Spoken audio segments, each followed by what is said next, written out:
因为熬夜看小说，我穿越到了洪荒世界。在我沉睡期间，盘古欲证大道，力劈混沌，3000魔神闻讯，与之大战。最终，盘古演化日月，身躯化作洪荒天地，太古混沌时代就此落幕。到了洪荒初期，又有无尽凶兽肆虐洪荒，随后祖龙、元凤、史麒麟等横空出世，大战再起，血染洪荒。而我仍在沉睡。在我不知情的时候，系统悄然觉醒。穿越到洪荒世界，为宿主绑定沉睡签到系统。宿主沉睡1年，自动签到地仙境界；宿主沉睡1000年，自动签到天仙境界；宿主沉睡10万年，自动签到真仙境界；宿主沉睡无数年，自动签到鸿蒙大道圣尊境界。下班喽，放假啦，宿主，拜拜了你累。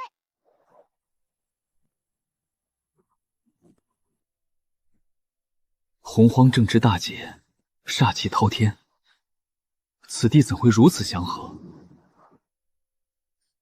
还有道韵环绕，这呼吸声竟能引动道韵共鸣，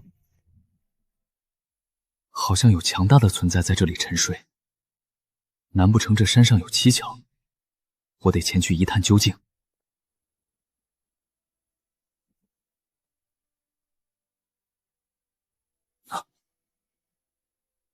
那是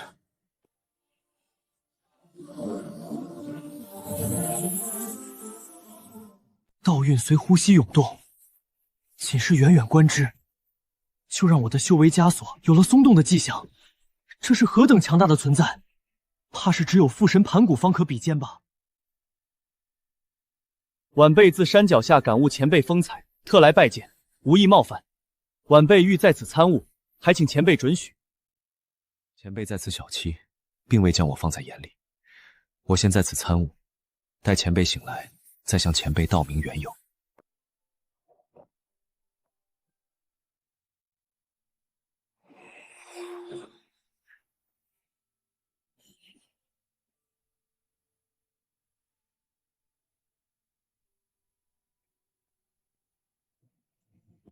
这位前辈睡得如此恬静，让我感觉他好像不在这片天地之中。前辈翻身了，道韵向我涌来了，我要突破了。前辈的睡姿有几分淡然与洒脱，我悟了。108967根头发，诸位快记下。13333根脚毛，我明白了。这是哪位前辈？不知道啊，从未见过。前辈在此小憩，我等见之乃是福缘，切莫惊扰了前辈。道有所言有理，我等接受前辈恩德，不如尊前辈为师，如何？此主意甚好。此地有数十万之众，皆为师尊弟子。数十万之众，太乙金仙境界为记名弟子，大罗金仙为外门弟子。若达到大罗金仙之上的境界，可为老师内门弟子。诸位以为如何？我等都无异议。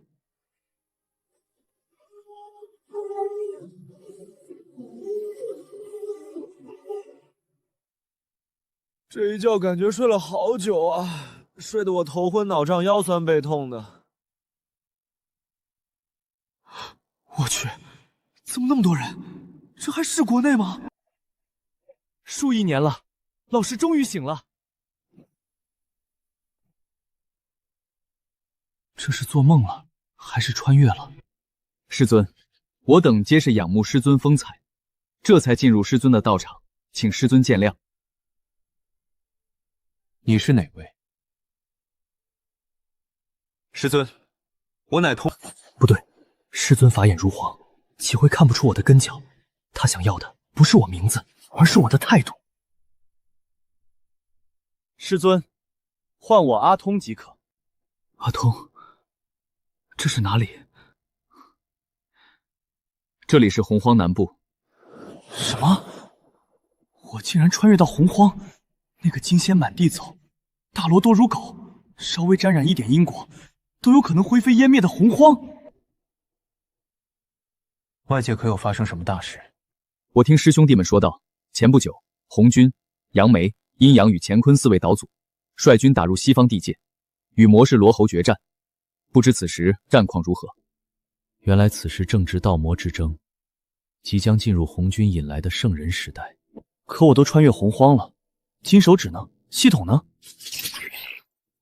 我就是你朝思暮想的系统，不过我到点下班了，离别之际特赠你新手大礼包。新手大礼包已开启，恭喜宿主获得高阶吐纳术，恭喜宿主获得封山大阵。封山大阵启动中，封山大阵可隔壁天机，隐匿踪迹且不染俗世因果。大阵之中，宿主犹如圣人。这就没了？我勒个去！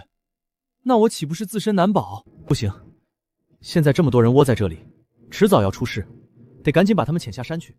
哎呀，念你们误入此地，乃无心之举，我便不降罪于你们。你们现在速速下山，别打扰我的清修。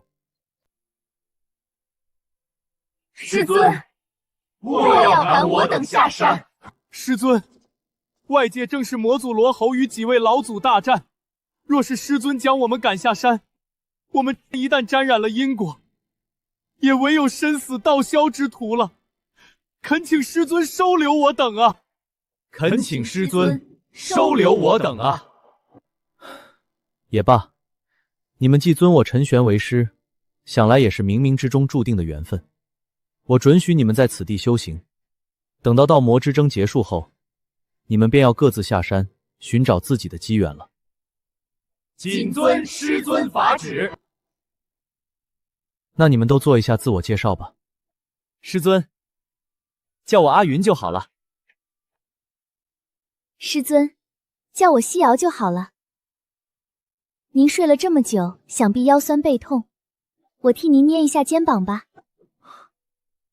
如此甚好。师尊，我是小蛙后，我给您捶捶腿吧。师尊，我是小溪，请师尊喝茶。甚好，甚好。这些洪荒生灵都这么热情的吗？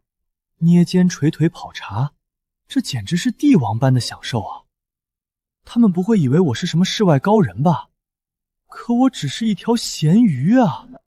师尊，我可以给你暖床。暖床？啊！我靠，阿云，这太恶心了！去！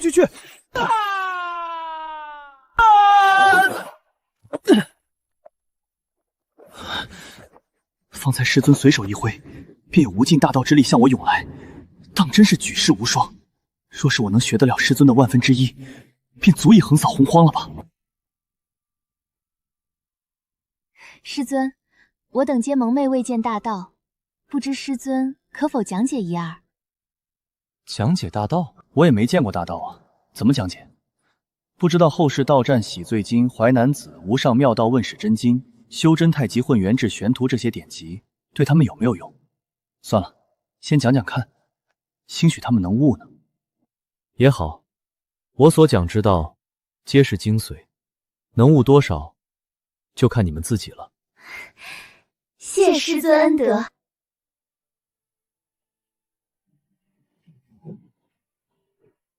覆天在地，阔四方，多八极，高不可计，呼生天地合阴阳，包诺万物，亘古不易者，道也。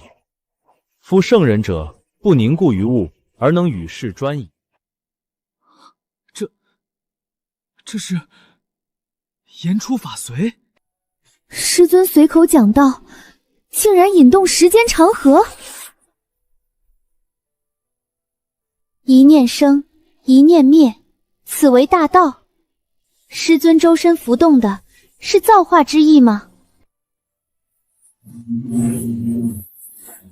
我讲道千年，内容磅礴复杂，你们需潜心感悟。如有疑惑，可以现在提出，我一一解答。师尊，我一直想知道大罗金仙之上的境界。师尊，我也有此疑惑。洪荒茫茫，大道浩渺，大罗金仙之后，便是正道混元，混元之后，正道鸿蒙。原来这就是大罗之上的境界。多谢师尊开悟。敢问师尊，如何正道混元？正道混元之法，吾知有三。还请师尊开解。此3种法门，分别是以立正道、展示正道、功德正道。师尊，3种法门可有优劣之分？当然，最优者为以立正道，立便是力量、法则、体悟法则，破开天道束缚，超脱天地，成就混元，此为上乘之选。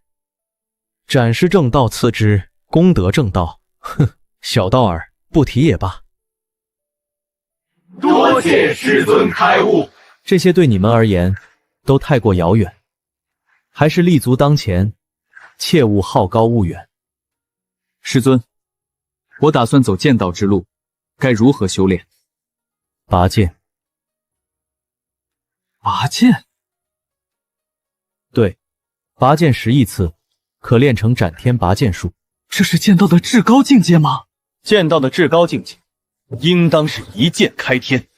一剑开天，真霸气啊！千里之行，始于足下。你还是先学会斩天拔剑术吧。是。阿通，我只是随口说说，你练不出来可别怪我啊。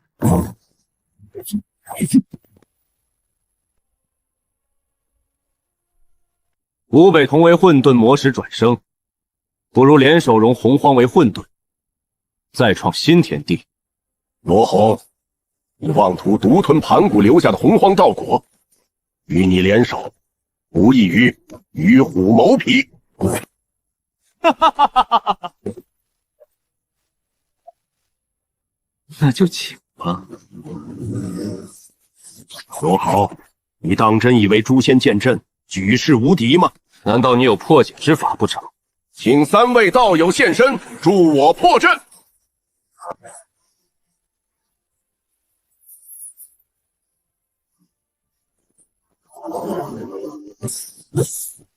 请4位道友赴死。师尊，道魔之争最终是罗红胜利，还是4位老祖胜利？是红军一人的胜利。什么？怎么会这样？罗侯不敌4位老祖，毕生的谋划就此破碎，最终选择了自爆。那4位老祖怎么样了？杨梅重伤遁入混沌，阴阳、乾坤2位老祖被自爆炸死了，只有红军一人无伤。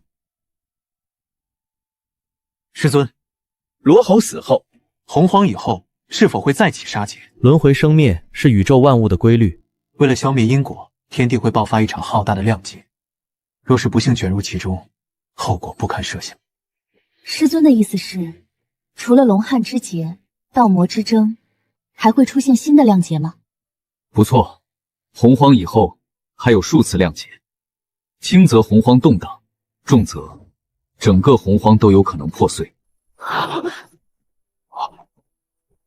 师尊口断乾坤，通晓古今未来，可否给我们透露一丝天机？此地屏蔽天机，便给他们透露一点洪荒大事吧，以免他们日后行走洪荒，惹上了不该惹的人。道魔之争后，红军成胜，在紫霄宫3次讲道，西王母被册封为洪荒女仙之首，红云让座，后被鲲鹏、冥河劫杀，封世之劫，诸圣下场无劫，道门气运就此衰减。此后天定西方兴盛，进入西游时期。师尊说，我历劫较成胜，而后与2位兄长分家，更是在风始量劫之中反目成仇。我怎会与帝俊正天婚，还诞下10子？我此生只愿侍奉师尊。我因为一个蒲团结仇鲲鹏，被鲲鹏与西方2道人劫杀。我巫族11位兄长尽皆战死，我更是身化轮回，永不得出世。我才不去当什么洪荒女仙之首，侍奉师尊才是我此生最大的愿望。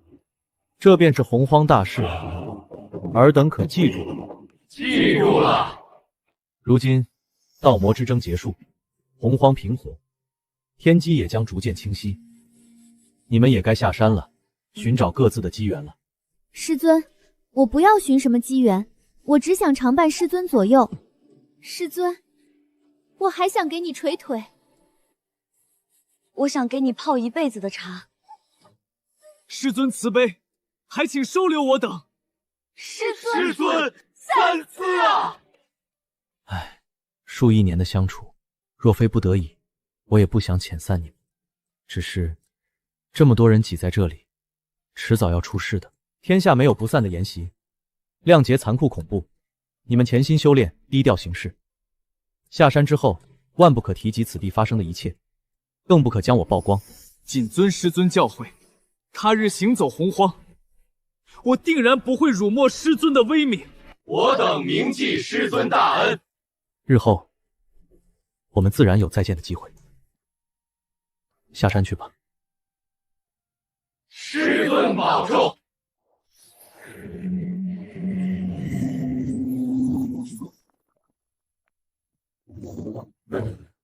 阿切，阿切！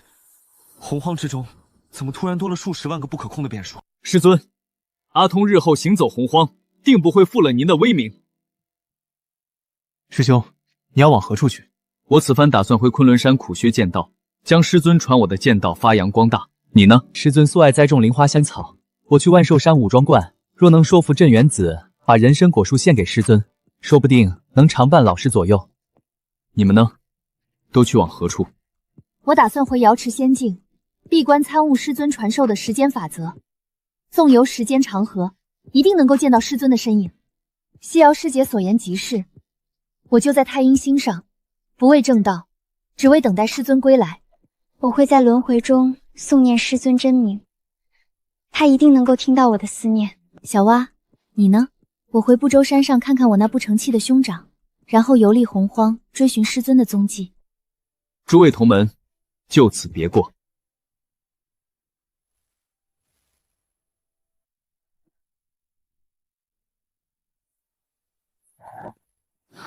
大哥，二哥，我回来了。三弟，你可算回来了。是啊，三弟，我还以为你在外被人做了手脚呢，竟是数亿年不归，让两位兄长担心了。我外出拜师学艺，不知觉间就过了数亿年。拜师学艺？三弟，你在何人门下学艺？他们乃是我最亲近的两位兄长，报出师尊名号，想来没什么问题。我在太玄道人门下修行学艺，洪荒之中何曾听闻过太玄道人的名号？难不成是个骗子？三弟啊，你的法力呢？法力？我等剑修只修己身，人剑合一，无需法力。三弟啊，你真是胡闹！只修己身，如何参悟天地，将天地法力化为己用？无需参悟天地，我一身剑气纵横，威力无穷，对于日后正道大有裨益。三弟，你被骗了。老师一身修为深不可测，何至于骗我？两位兄长，不若我们一起练剑。不了不了，既然两位兄长无心剑道，我只好独自练剑了。三弟被人忽悠了，一身法力都练没了。大哥，现在可如何是好？我们去看看三弟练剑，看看究竟是怎么一回事。也只好这样了。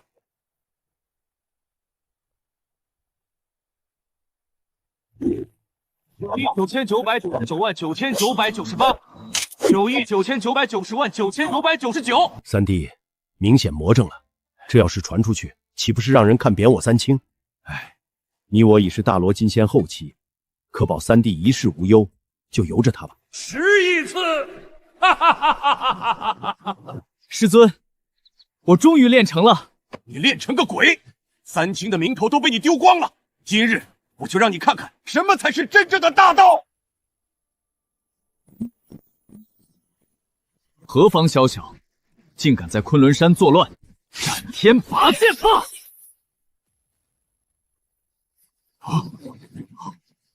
会死的！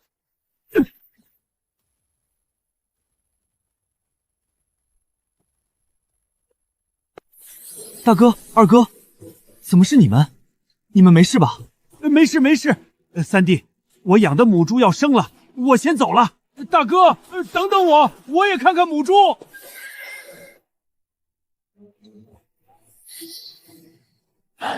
修行数亿年，才得师尊的皮毛，实在惭愧。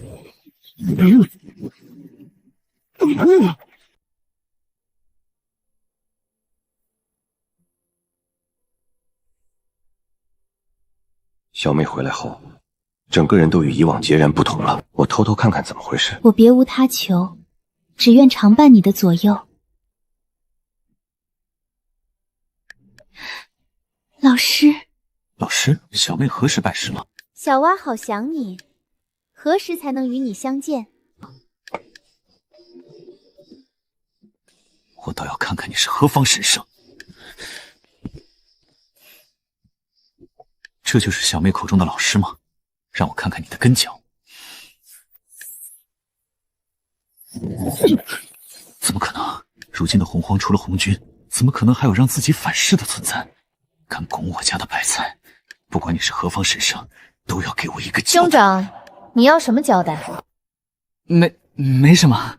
兄长，你也该给我一个交代吧。小妹，你口中的老师是何许人也？老师是世界最完美的存在，气宇轩昂，风华绝代。他现在在哪儿？老师已隐居洪荒。小妹，你该不会是遇到了骗子吧？不准对我老师不敬！兄长，你再这样我就不客气了。他一定是骗子。小妹住手！你怎么这么强了？还敢不敢了啊？不敢了，不敢了！兄长，我老师是不是世间最完美的存在？是。看来兄长目光如炬，悟性极佳。老师说的没错，打一顿就好了。如果这里没有这么多的征伐，没有残酷的亮劫，倒算是个好去处啊。只是那些嫡子一个个都感觉弱弱的，只希望他们能安稳度过亮劫。现在先去看看仙草原吧。这些都是天地初开时的灵草鲜花呀，吸收天地精华，要是能长到现代世界，岂不是无敌了？不过总觉得营养跟不上的样子，我来给你们添点养料吧。你们吸收天地精华可能会有点慢，我好歹也是算是个仙人，这些对你们来说肯定是极佳的养料，而且是有机胡一服，纯绿色，无公害。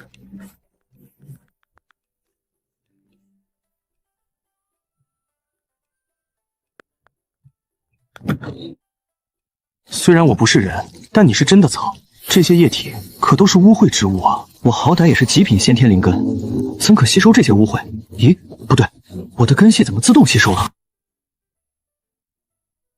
我好像进化了，真香啊！这是怎么回事？哎，黄忠礼，你别抢我的养料啊！高卧九重天，蒲盘了道真。天地玄黄外，吾当斩教尊。吾乃红军道人，今已成圣，将于混沌紫霄宫内讲道，有缘人皆可前来听道。圣人，那是大罗极限之上的境界吗？死地界的第一个圣人，这可是无穷福缘啊！走，去聆听圣人讲道。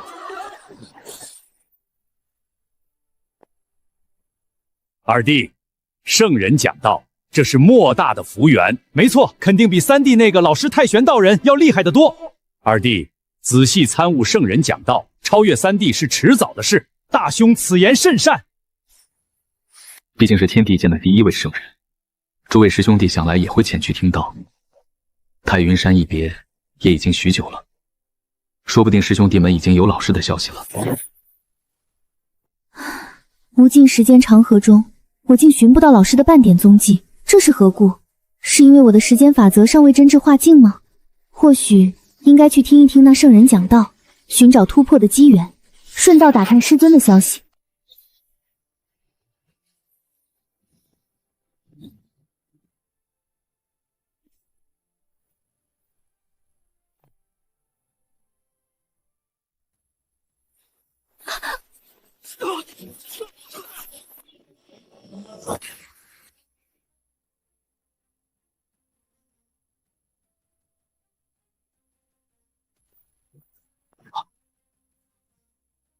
什么东西？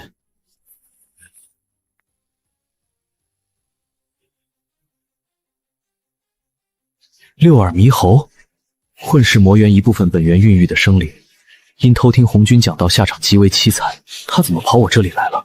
六耳猕猴，你为何闯入我的桃场？又为何受伤？世间竟有如此强大的存在！前辈莫怪，我欲听圣人讲道，可实力不济，被混沌之气冲刷，跌落到了此处，还请前辈见谅。六耳猕猴，你是不是打算运用窃听天赋，偷听圣人讲道？前辈慧眼如炬，六耳正有此打算。你个傻猴子，还真想偷听啊！六耳猕猴，你下山去吧。你要偷听红军讲道，我管不着，但别在我这太玄山上偷听啊！万一红军掐指一算，我沾之即死啊！前辈，六耳一生如浮萍般漂泊无根，又遭混毒之气重伤，恳请前辈收留。只要前辈肯收留，要六耳做什么都可以。这傻猴子，是不是也以为我是世外高人？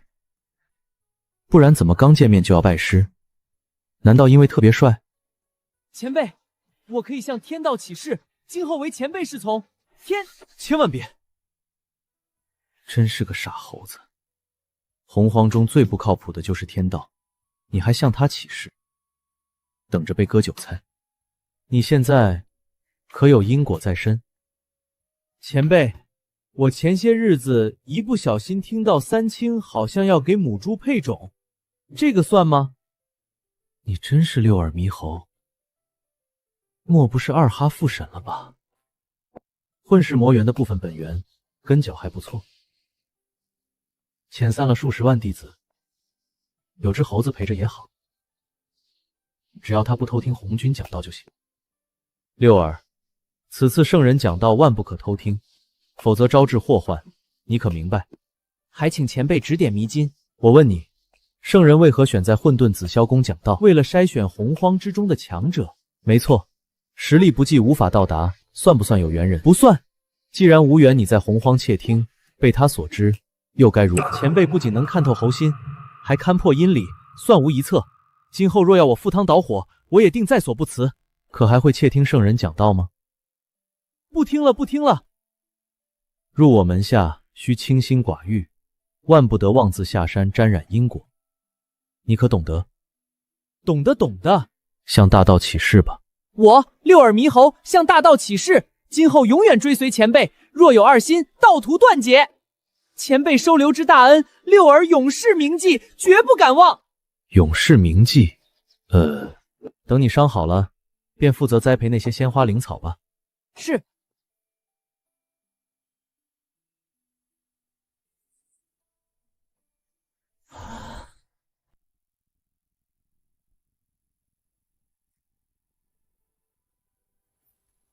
前辈这哪里是在修炼，他是在反哺这片天地，能常伴在这等高人左右，是我三生三世修来的福分啊！还是没什么进展，是不是这吐纳术的问题？六耳，我近来在研究门吐纳术，你可否替我试试效果？为老师效劳，六耳乐意至极。这些灵气若是全涌进重伤的身体，怕是直接撑爆了。即便伤愈，怕也只能运转1周天。这功法太逆天了。老师慈悲，六耳跪谢老师传法，此乃再造之恩。这只是普通的吐纳术罢了，不值一提。我修了上千年，一点效果都没有，都怀疑是假货了。老师，你管这叫吐纳术？这几乎可以吞天噬地，修炼到深处甚至吞噬混沌之气，简直就是大道级别的绝世神功，媲美盘古大神的九转玄功啊！不叫吐纳术，应该叫什么？全凭老师心意。老师如此通天修为，即便是大道级功法，在他眼里也不值一提。六耳，这吐纳术修炼效果如何？一步登天。当真？当真？不对劲啊！那怎么我修炼起来毫无效果？难道是我不行？我猛得很，怎么可能不行？一定是那解绑下班的系统搞的鬼。兄长，前面便是紫霄宫了。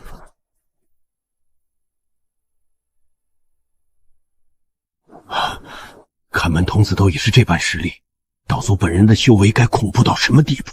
我们要是抱上红军道祖的大腿，老三，等着我们超越你吧。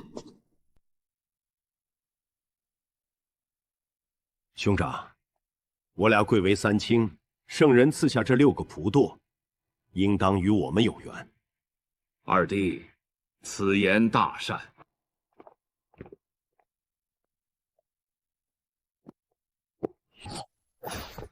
大兄二兄，这蒲天可做不得啊！老师曾讲述，这6个蒲墩乃是天定圣人之位，日后功德正道，受洪荒天道掣肘，沦为棋子，连生死都不能自己掌控。三弟，圣人有言：高卧九重天，蒲潭了道真。无疑这是最大机缘。我等盘古正宗与蒲潭有缘，如何做不？大兄二兄，圣人讲道，摆下6道蒲铎是机缘不假，但祸福相依，此等福缘背后所招致的祸患，两位兄长可有想过？三弟，我等一心追求大道，福缘祸患乃是道之运转，岂是我们能够左右？我等修士就是要争福缘挡灾祸，有福缘而不取，岂不是落了下乘？大兄二兄，你没有记得蒲登之事，勿要再说。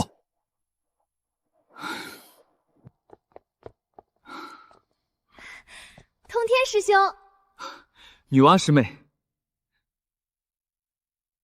伏羲道友。师兄，那日我见一道斩破天穹的剑光掠过不周山，必定是师兄练成了斩天拔剑术，当真是可喜可贺。只是不知师兄你可有老师的消息？女娲师妹，这次圣人讲道，想必诸多同门都会前来，届时一定会有老师的消息的。两位道友，幸会幸会。伏羲道友，这般模样是何故啊？无妨，只是误入了不周山上的禁地，过2天就好了。原来如此，我观伏羲道友也是大福缘之人，不若与我和同坐。多谢道兄提醒，容我推演一番。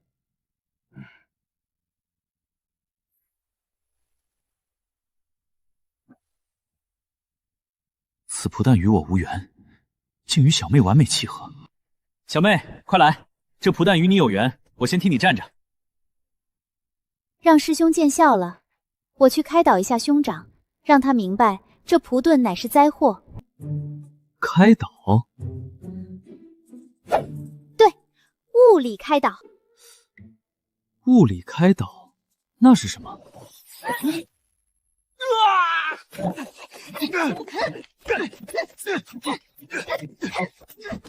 兄长，这蒲墩还站不站了？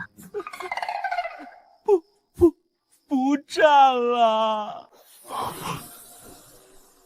女娲道友好生暴力，还好三弟不似这般。师兄，你那2位兄长做了蒲颠，要不要我也给他们开导一下？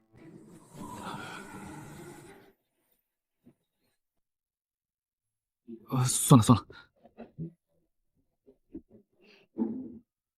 二哥面子薄，若真让师妹当场暴打，估计立刻就得分家了吧。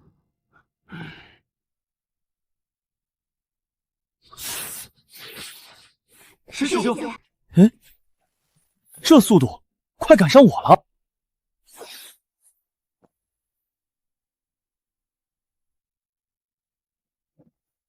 怎么看我的眼神，怎么不对劲儿？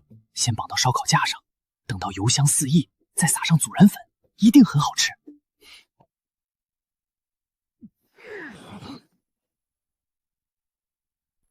难道我在北冥沉寂太久，竟不知洪荒涌现如此多的大能？大兄，怎么洪荒中如此多的大罗新仙？这么多大罗新仙后期，完全不输我们啊！这些人都是从哪里冒出来的？我看他们与三弟很是熟络，还称三弟为师兄，难不成他们都是出自太玄道人的门下？若圣人不出，足以颠覆洪荒了吧？后土，你在轮魂中诵念老师的真名，可有回音？没有。虽然我在时间长河中不曾见到老师的身影，但是待我正到浑元之时，便去纵游时间始末，定可以再见老师。诸位同门，我有一法。老师曾说过，以立正道混元之时，可引发大道共鸣。若我们正道混元，即可诵念老师真名，借着大道共鸣，老师定能听到我等对他的呼唤。女娲师姐此法甚妙，大道共鸣响彻整片混沌，老师一定能够听到。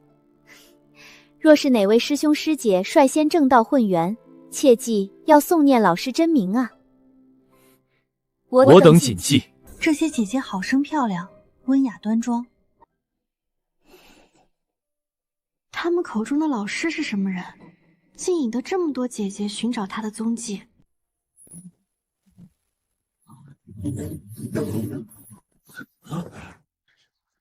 道祖已至，诸位肃静。3000紫霄客，比我预期中要多上不少啊！不错不错，蒲团竟然空了3个，我这讲道剧本好像有点不对呀。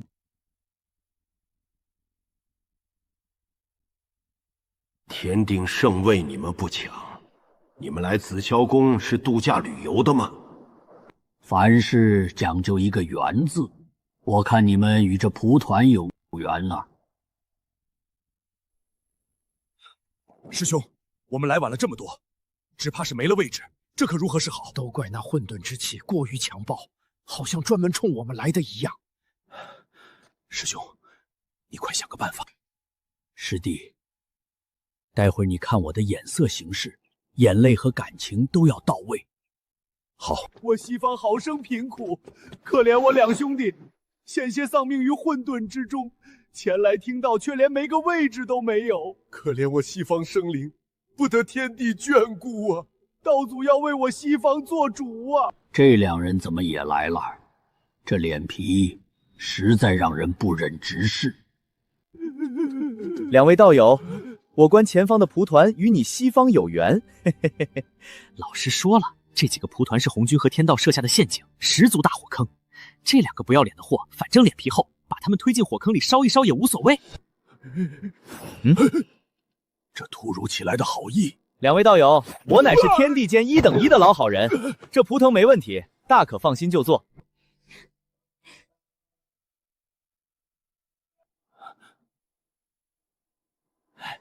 多谢红云道友，小事一桩，何足挂齿。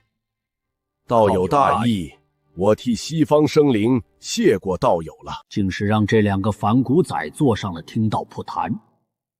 老子原始还靠谱，鲲鹏跟脚差一大截，接引准为2个二货，真是一言难尽啊！与我谋划全然不同，乱套了，全都乱套了。问题究竟出在哪里？我3次讲道，树立圣人形象，收拢人心，主胆洪荒大事，以教化洪荒，获取天怒功德，然后以身合天地，以心代天心，成为天怒代言人，最后摘取洪荒岛果，得正大道。我操！数10万个变数，哪里冒出来的这么多的变数？道祖，吾乃红军道人，今已成圣。讲道以教化洪荒，共讲道3次，分别讲大罗金仙之道、准圣之道、圣人之道。此次讲道讲的乃是大罗金仙之道，尔等不可懈怠。多谢道祖教化。那便开始吧。万物众生随道运转，劫数相伴，方可立万劫而不灭，染因果而不沾。此之谓圣也。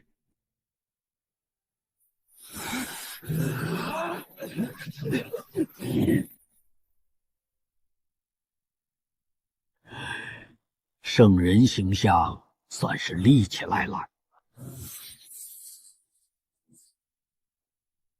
好一只六耳猕猴，未到紫霄宫竟敢窃听我讲道，今日正好拿你立威。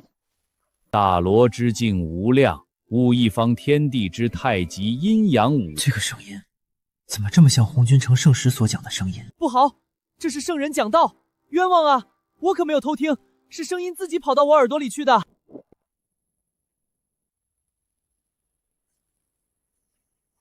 还让不让人好好休息了？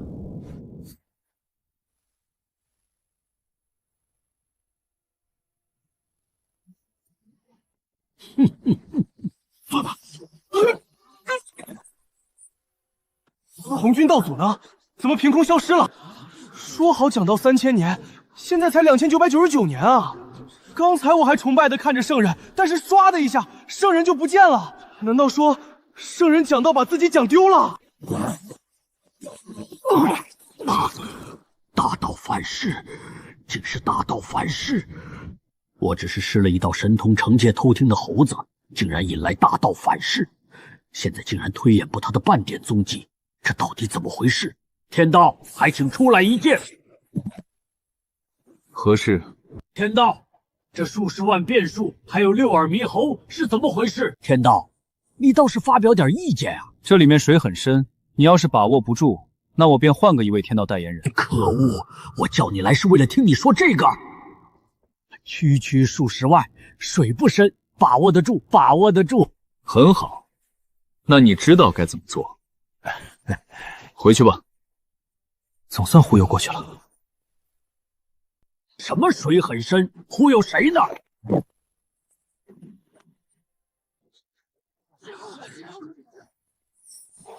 圣人回归，诸位肃静。可算是没白点化你这混沌顽石。吾讲道已满3000年，万年后开启第2次讲道。尔等回去之后，需好好消化这次讲道的内容，以昌盛洪荒。明明只有2999年，现在是纠结2999年和3000年的时候吗？看来有必要重新树立一下圣人威严了。吾思虑良久，洪荒昌盛之势已起，生灵众多，因此吾钦定洪荒群仙之首，替我统御洪荒群仙。大罗金仙巅峰，开天之初时第一道至阳之气所化，并先天至阳之道。东王公，我看行。咦，西瑶呢？西瑶已经离去了。罢了，就让东王公统御群仙吧。东文公上前听风。弟子在。承洪荒之运，吾见东皇公才能其众，冠绝子霄，特封东皇公为洪荒群仙之首，特赐龙头拐杖，以号令群仙。弟子领圣人法旨。本次讲道结束，尔等谨记当兴盛洪荒，追寻大道。尔等退去吧。道祖3000年讲道已满，万年后2次讲道，诸位请便吧。诸位同仁，道祖钦定我为洪荒群仙之首，我欲在洪荒之东蓬莱仙山建立仙庭，诚邀各位加入，以匡扶洪荒，不负道祖之托。东王公，我牛道人愿加入仙庭。我也愿意。算我愿意，大家跟上。嘿，老实说，这东王公下场甚是凄惨，今日见之，就是一个字儿，该。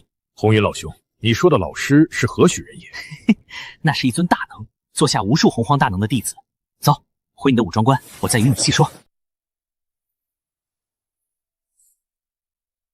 二弟，我察觉洪荒之中有我的机缘，我也正有此感。我等速速前去，莫要让他人抢了去。太医，不周山将有机缘现世，速速随我前去。好。师兄，你看三清和那2只金都怎么这般焦急？必有古怪，我俩也跟上去瞧瞧，说不准能捞上一点好处。善哉。走，先让你们狗咬狗，我再出手把你们打趴下。是先天葫芦藤，洪荒先天10大灵根之一。哈哈哈哈！此物与我兄弟2人有缘。此地是我们先至，此事理当归我三清所有。归谁所有？打过才知道。2位道友，我辈修行不易，同在紫霄宫内听道，算是同门，何必动手伤了和气呢？2位若是卖我三清一个薄面，定有后谢。卖你三清一个薄面，好一招空手套白狼。久闻三清德高望重，今日一见，哼！如此，便各凭本事了。我观此物与我西方有缘，几位若有善心，当让与我等。我在这儿先替西方生灵谢过几位了。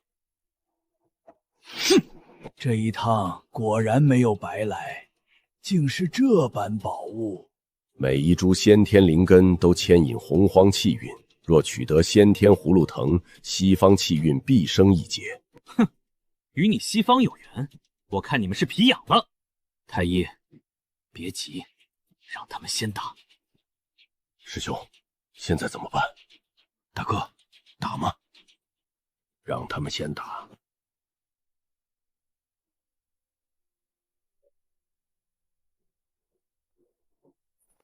都1个月了，你们到底打不打？道友，你怎么也在这儿？很奇怪吗？我的道场就在不周山中，你们的动作我尽收眼底。好了，你们也不必争了，这先天葫芦藤我要了。女娲道友，你的胃口未免太大了吧？哼，我的混沌钟可不答应。先天3大至宝的混沌钟，这就是你的底气吗？可惜77 49层禁制，你只炼化了19层。你怎么知道？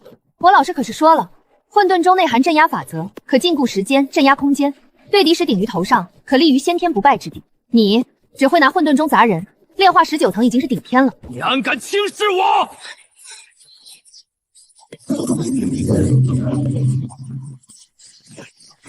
这鸟人当真是凶猛啊！这一钟落下，怕是整个不周山都要抖一抖吧？谁敢轻视太医手中的混沌钟？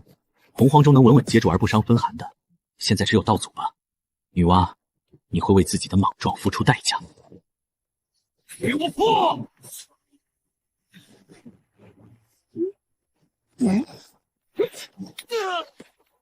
混沌钟不是太医的本命法宝吗？怎么可能被女娲所掌控？太可怕了！能直接生生截断太医与混沌钟的联系，哪怕只是暂时，女娲的实力已非我们能揣测。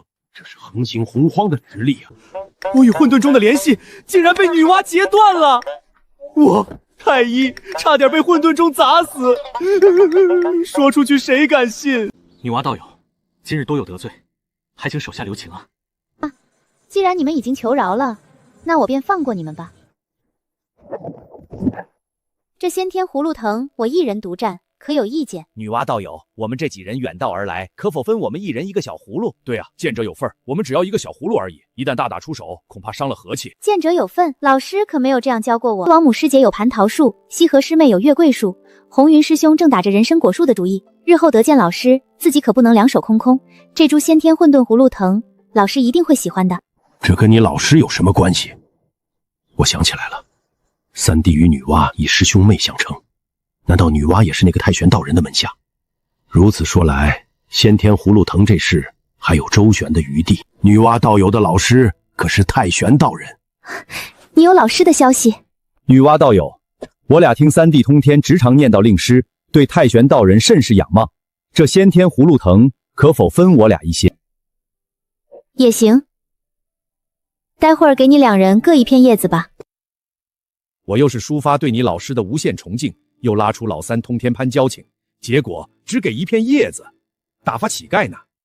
贫者不受嗟来之食。女娲道友，难道你以为我是随意拿捏的吗？女娲道友，难道你敌得过我和师兄联手吗？也就是说，你们2个有意见，对吗？啊！哎呀呀呀！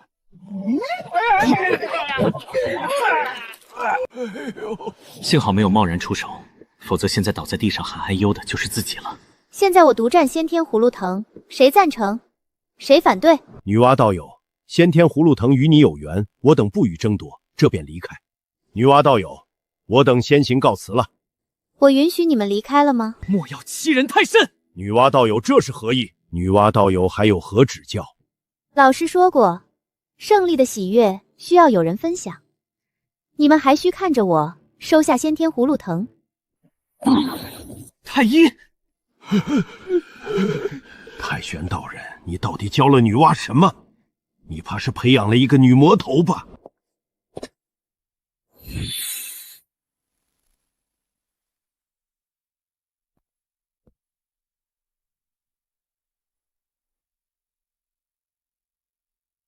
谁来治治这个女魔头啊？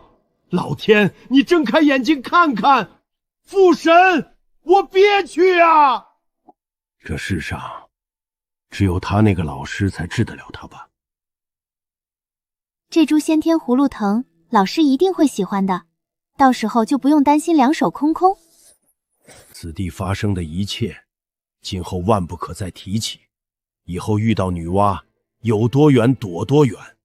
二弟啊，三弟和那女魔头都是太玄道人的弟子，竟然恐怖如斯。太玄道人到底是何许人也？不知比红军道祖如何？女娲口中的老师到底是谁？他是何方神圣，竟然能教出如此绝世女魔头？不应该啊！按推算来说，至少要有10万年，这株风铃草才有可能长成后天中品灵根。还有这株失明草，这株银骨果也是如此。六儿，想什么呢？老师，您来了。我在想，这些灵根怎么长得这么快？长得快不是好事吗？这些花草长得快，岂不是说我之前定下的花草养成计划行之有效？好事啊！老师，我奇怪的是，它们快得不正常。怎么个不正常法？应该10万年后才进化成后天中品灵根的风铃草，只花了3000年，缩短了整整9万7千年。这不是个例，而是一片皆是如此。六儿，你平日里怎么打理他们的？完全按照老师的吩咐，检查灵根是否凋谢，是否会遭野兽采摘，半点不敢马虎。会不会是地底下有什么宝贝？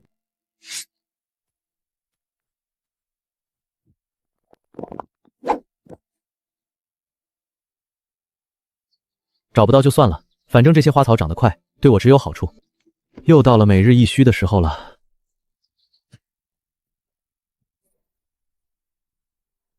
难道这些灵根是因为老师？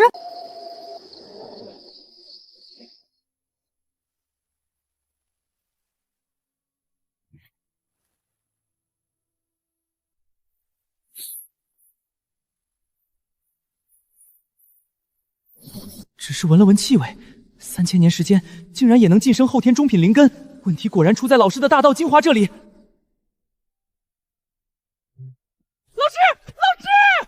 老师，我知道那些灵根长势异常迅猛的根源了。说说，这么快就破案了？这还是那只傻猴子吗？老师，根源就在你每日浇灌的精华之中。在我浇灌的精华之中？不是吧？竟有如此神奇之事？没错，老师，我刚才亲眼看见他们在争抢吸收那些精华，千真万确。当真？千真万确。老师乃是绝世高人，排出的灵液乃是无上的养分，也只有老师的灵液才能够让那些灵根迅猛成长。哈哈哈，这小猕猴竟然学会拍马屁了。我要真是绝世高人就好了。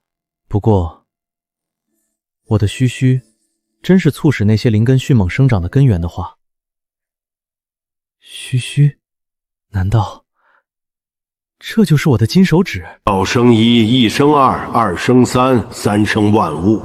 老师，道祖对着混沌讲了差不多1年了，这是为什么？此前道祖第一次给洪荒大能们讲道，只讲了2999年，现在是为了补足3000年吧？原来如此。道祖承诺第一次讲到3000年，现在是为了了却因果。两位妹妹，我似有所悟，这便先行回昆仑闭关，若得寸进，便可早1分1秒得见老师。令西王母姐姐如此朝思暮想的那位老师，该是何等的风华绝代。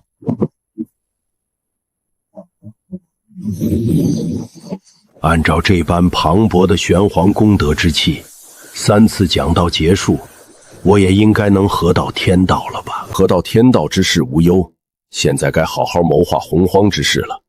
上次惩戒六耳猕猴遭受大道反噬，极大影响了我在大能们心中的形象，该如何挽回呢？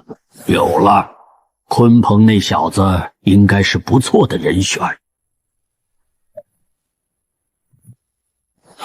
拜见道祖，不知道祖降临，未能远迎，还请降罪。无妨，吾观尔潜心苦修，静心参悟无所讲之道，甚是聪慧勤奋，特来指点。圣人首肯亲自指点，这要是说出去，那可是莫大的荣耀啊！恳请道祖指点。大道玄妙无边，晦涩难懂。你若能开创一种记录大道的符号，让众生了然，实乃大功德一件。天地玄黄功德对你的修行必然大有裨益。若我开创文字，虽能树立形象，但远不如指点他人，既能彰显我有开创文字之能，又能体现我不谋私利的无私形象。鲲鹏根脚不如三清，必更上心，又不似西方二世般反骨，日后定感恩戴德。拜谢道祖指点。大善。鲲鹏若有所悟，定然不敢忘记道祖之恩，开创一种记录大道的符号，让众生了然。既要能记录大道，又要让众生了然，什么样的符号才有此作用呢？道祖，我悟了。既然是记录大道的符号，就叫道文吧。感恩道祖指点，这便让道祖看看我鲲鹏的才能吧。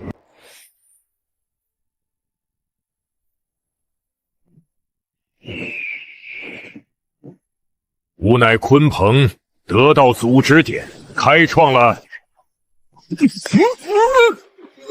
鲲鹏道友，老师说过要有礼貌，我这也算征求你的同意。既然你不说话，便是默许我先讲喽。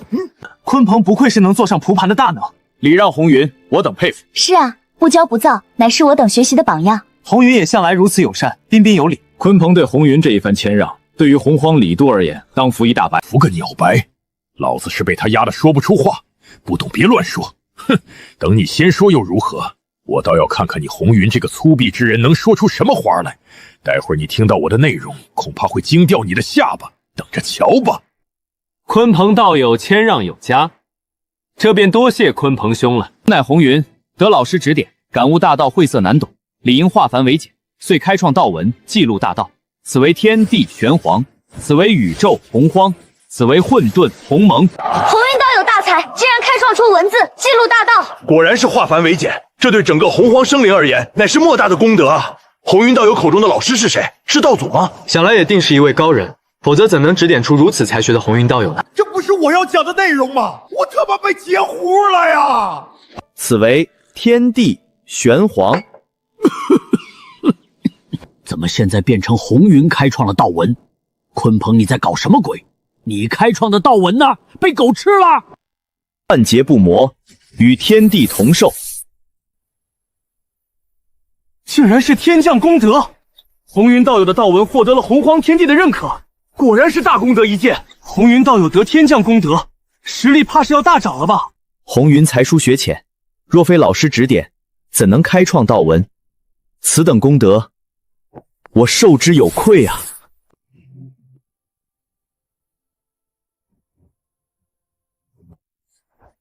红云老哥慷慨，将功德施于人参果树，实在感激不尽啊！一家人不说两家话，你我亲如兄弟，何须言谢？反正这人参果树迟早落入我的手中，作为我敬赠老师的礼物，功德对我来说又如同浮云，不如作为人参果树的养料。红云老兄，你1000年前在房中写画画，就是研究这些道文吗？正是。你分明1000年前就开创了道文，为何等到今日？现在时机才成熟。此话怎讲？天机不可泄露。我就是等着鲲鹏向天地宣扬开创道文这一天，然后截胡。在老师所讲的洪荒恩怨情仇中，鲲鹏可谓是我的头号大敌，不但因为让座记恨我，还会在3次讲道后截杀我。所以本是鲲鹏的道文，我岂有不截胡之理？敌人的痛苦就是我的快乐。耽误鲲鹏兄一些时间了，我讲完了，鲲鹏兄继续。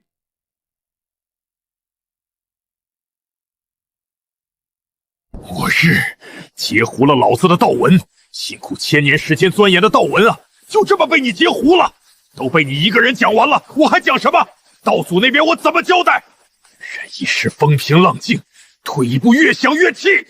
道祖，弟子无能，被那红云老贼将开创道文的功德截胡了去，请道祖葬罪。以红云的悟性，断不可能开创道文，你可有泄密？弟子对天道发誓，从未将道祖的少意泄密。道祖，好像红云说他的老师指点，问题是不是出在这个老师身上？这个红云的老师是谁？好像叫什么太玄道人，上次在紫霄宫中谈过。太玄道人？我从天地初开之时就进入洪荒，从未听说过什么太玄道人啊！道祖，弟子知红云老贼精通空间道法，在正欲宣讲道文时，正是被红云的空间道法压得无法说话。空间道法，杨梅，竟然是你搞的鬼！红云竟然领悟空间法则，昔日3000魔神陨落，造化玉蝶碎裂，洪荒大道残缺，如今能教导出领悟空间法则的弟子，除了原掌控空间大道的混沌魔神杨梅老祖，还有何人？原来你就是红云口中的老师。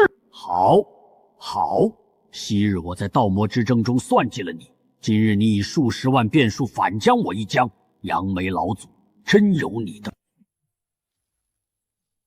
红军道友，混沌一战，了却因果，请。如你所愿，你我一并了却因果。老师，遍地的鲜艳花草，这浓郁的花粉，我都几乎想象得出日后这些灵根结了果实的样子。可把你馋的。对了，老师，那株先天极品灵根黄钟李，果实虽然还没有成熟，但是又开了新花，可好看了。六儿，你说的可是先天10大灵根的黄钟李？对啊。啊，快带我去看看。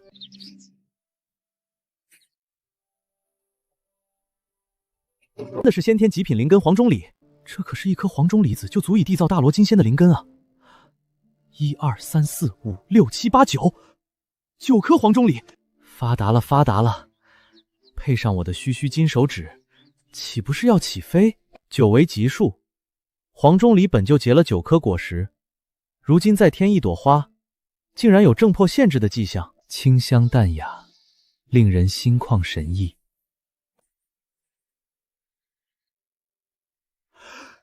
去！杨梅道友可是已成道？老道侥幸于混沌中以空间法则正道混元，以立正道，还是排名第3的空间法则，难怪如此强悍。红军道友，我观你境界甚是奇特，可否解释一二？我本以正道混元为混元大罗金仙，又得洪荒天道认可，因此在洪荒天道中又是天地圣人。原来如此。杨梅道友既然已正道，缘何参与洪荒之事？我本无意掺和洪荒纷争，此番约战乃是为了确晕的因果。昔日你邀我与阴阳乾坤共伐魔族罗侯，落得阴阳乾坤身死，我重伤逃遁，而你毫发无胜说道独享胜利，我才明白，原来是早已与天道狼狈为奸。难怪那洪荒之中的数十万变数，就是你杨梅专门弄出来搅乱我谋划的。如何了却因果？打过一场即可。此战过后，因果已了。杨梅道友在洪荒之中所留的后手该如何处置？洪荒之中所留的后手，我最多就是在天地初开时随意做了一些谋划罢了，哪里算什么后手？了却因果后，我便常游混沌。至于那些后手，便由道友处置吧。如此说来，请杨梅老友赐教。请赐教。乱流！去！大道震动之力，还带着淡淡的花香。杨梅，你个卑鄙无耻之徒！说好只是做过一场，你却想趁此偷袭，取我性命！红军，这一股强大的力量，明显来自洪荒之中，你作何解释？生死有命，我现在就给你一个解释。好。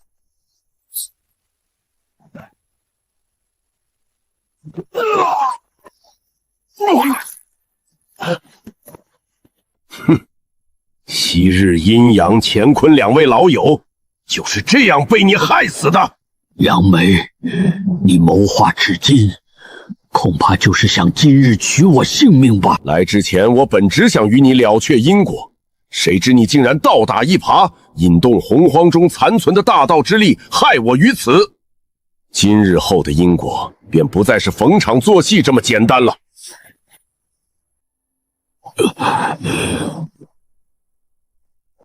这个卑鄙无耻之徒，假借了却因果做过一场，实则暗中布置后手，欲将我置于死地。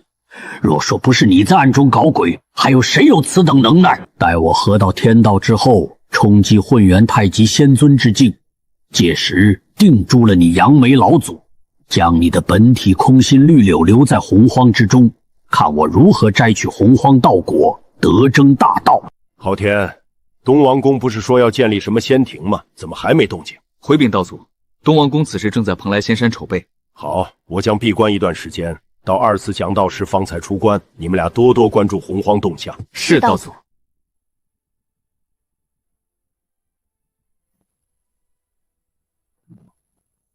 陛下，诸事筹备已就绪，可以宣布仙庭建立了。筹备1000年，又得108位部将追随，终于有了建立仙庭的根基。吾乃东皇宫，乃红军道祖钦定之洪荒群仙之首。今于东海之滨蓬莱仙山建立仙庭，统御群仙，鼎盛洪荒。恭喜陛下，贺喜陛下，气运汇聚，这是仙庭兴盛的征兆啊！恭喜陛下，贺喜陛下！你博闻团实，当为我30天庭丞相。牛将军，你实力强劲；朱将军足智多谋，当为72地煞之首。谢陛下之恩。兄长，东王谷这厮果真建立了仙庭，似乎还汇聚了强大的洪荒气运。木秀于林，风必摧之，便让他暴打几天，时机成熟，我们便覆灭了他的仙庭。好，灭了他的仙庭。仙庭出力，正是谋求发展之时。诸位爱卿，可有良计？陛下，臣有一计。丞相，快请讲。臣以为陛下威望变洪荒，此时正该招揽强者加入，以壮大我仙庭。臣有一合适人选，西王母。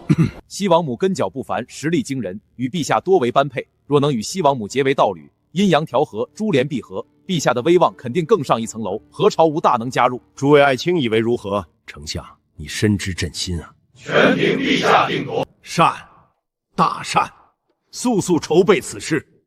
朕要亲自前往昆仑瑶之仙境，以显诚意。什么？有人敢打瑶池师姐的主意？众弟子中，谁不知道瑶池师姐对老师情根深重，一心只想寻到老师的踪影？走，我们马上召集诸位同门，分头行动。今日喜鹊提名，原来是白泽师弟前来。你怎么知道我在此地？红云师兄，人参果树还没到手，你不在这里还能在哪儿？白色，你小子果然机智。你刚说的钥匙是有老师的消息了？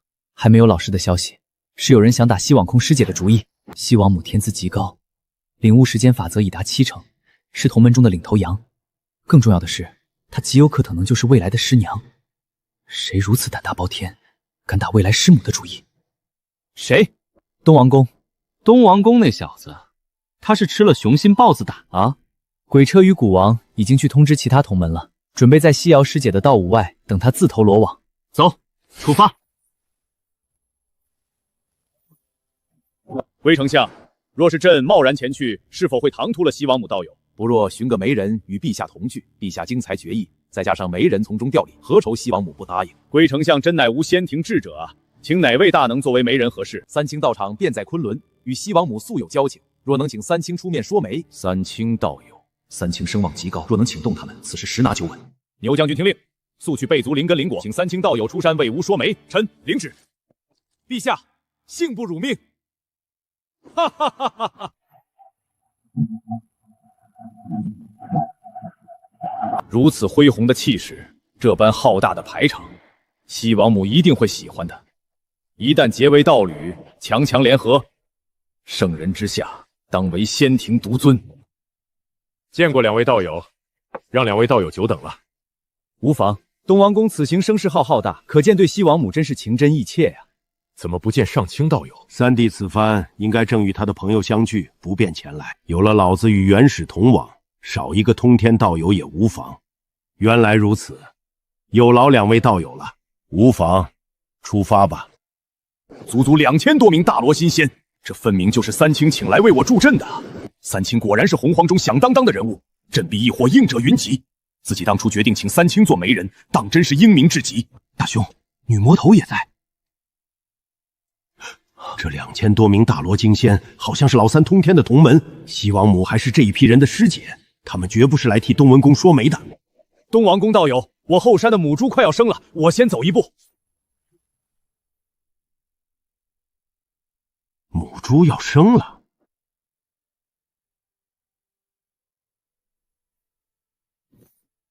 诸位道友能在百忙之中前来替我助阵，孤感激不尽。此间事了，我在仙庭略备薄酒，酬谢诸位。不愧是圣人钦定的洪荒群仙之首啊，竟有如此之多的大能助阵。这么一看，东王公倒是有几分俊朗。我准备报名加入仙庭了。啊！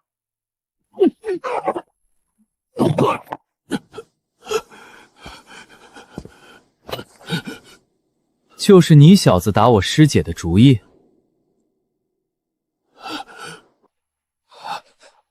师姐，谁是你的师姐？难道是？吾乃圣人钦定的洪荒群仙之首，你们怎敢对我动手？你也太看得起自己了。洪荒群仙之首，大的威名。诸位同门，这小子竟敢打西王母师姐的主意，该如何处置？老师说过，该出手时就出手，害玄道人门下的弟子，岂容他人念念？动手！龟丞相，牛将军，速救驾！36天罡，72殿煞，仙庭的好儿郎们，速救驾！我等就在旁边，岂能袖手旁观？给我冲啊！对，我等岂能眼睁睁看着陛下受苦受难？给我冲啊！我乃圣人钦定洪荒群仙，诸位好汉饶命啊！我再也不敢了。啊！走你！太残忍了，这一帮人以后断不可招惹呀！你们听说了吗？群仙之首东王宫惨遭痛殴。东王宫乃是圣人钦定，谁敢动他？我亲眼所见，2000多个大罗仙仙轮番痛殴，毫不凄惨。大罗仙仙，这都是从哪里冒出来的？我亲耳听到，他们说他们是太玄道人门下的弟子。太玄道人，他究竟是何方神圣？竟然能教导出如此之多的大能！我操，连通天女娲、红云、西王母的大能都是他的弟子，实在是不可思议。太玄道人在哪里？还招收弟子吗？怎么有点心乱如麻的感觉？难不成我被曝光了？还好，此地屏蔽天机，即便被曝光了，也不必担心被人寻上门来。下山的弟子们啊，可千万别把我曝光了，我只想苟回现代世界。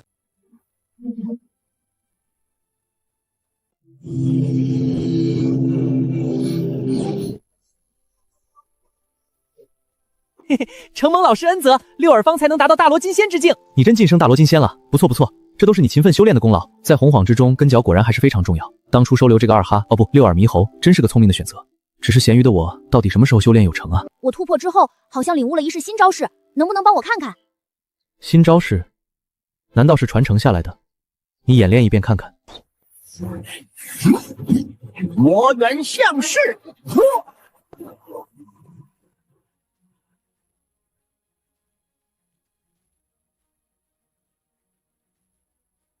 老师，我刚才那一招是模仿远古意志，引动能力强化自身，感觉威力不错，你觉得怎么样？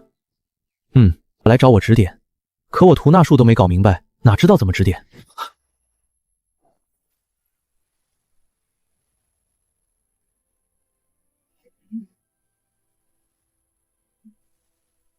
魔元降世。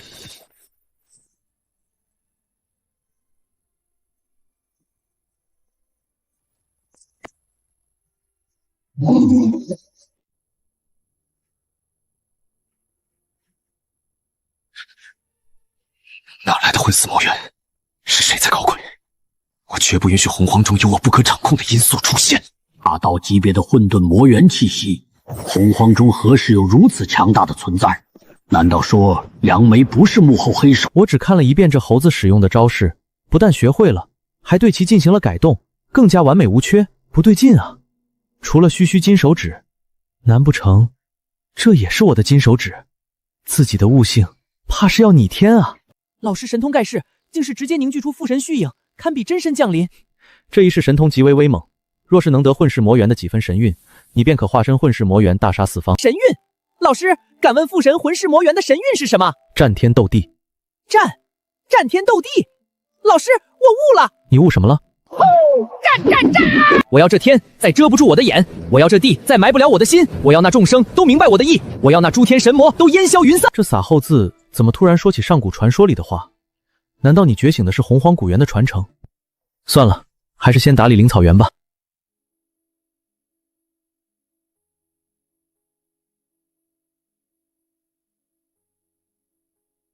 老师，你看那株昊天极品灵根刺龙果结了360个颗果实呢，先天下品灵根青纹心果整整200个，哇！先天中品灵根碧水桃也结了68颗果实。这些都是我的劳动成果啊。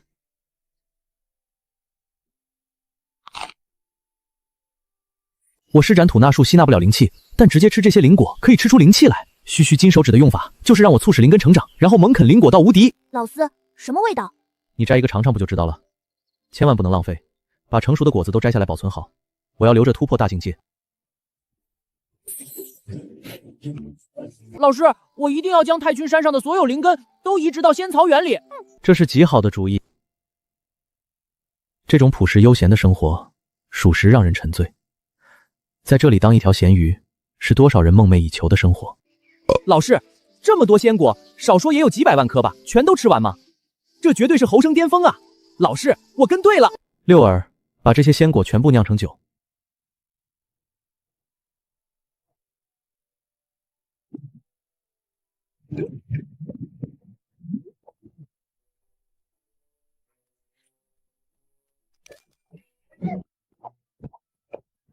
这二哈，堂堂大罗金仙竟然喝醉了酒，掉下山去。老师，这蛋好像有点特别。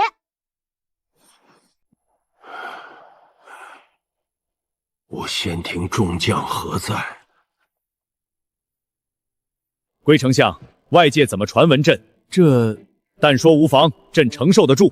外界传谣说陛下癞蛤蟆想吃天鹅肉，牛将军何在？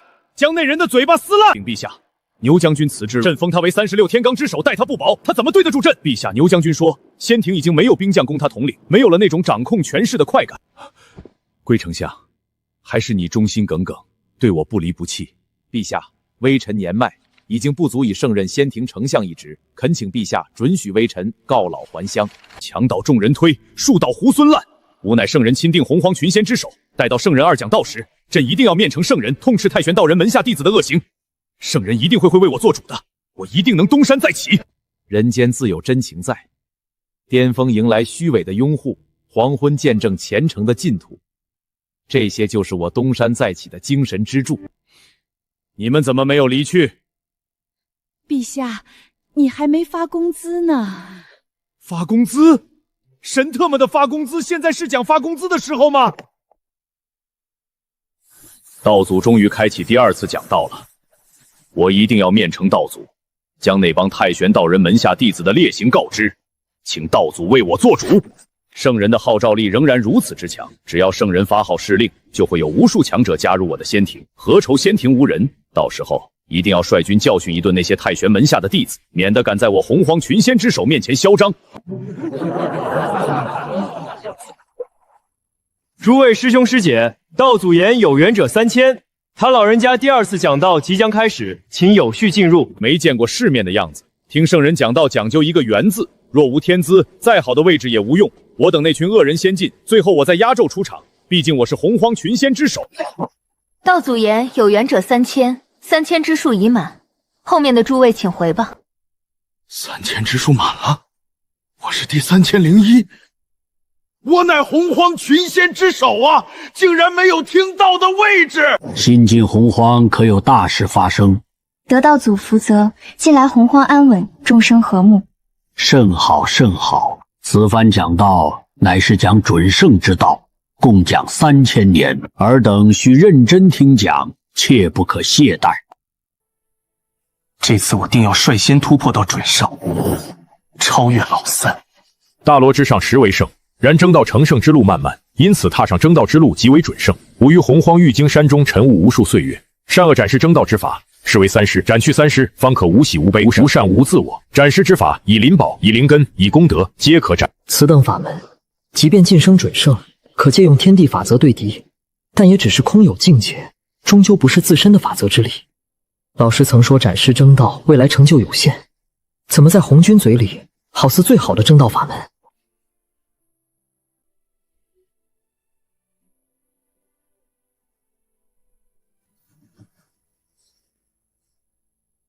斩！无心之善念，斩！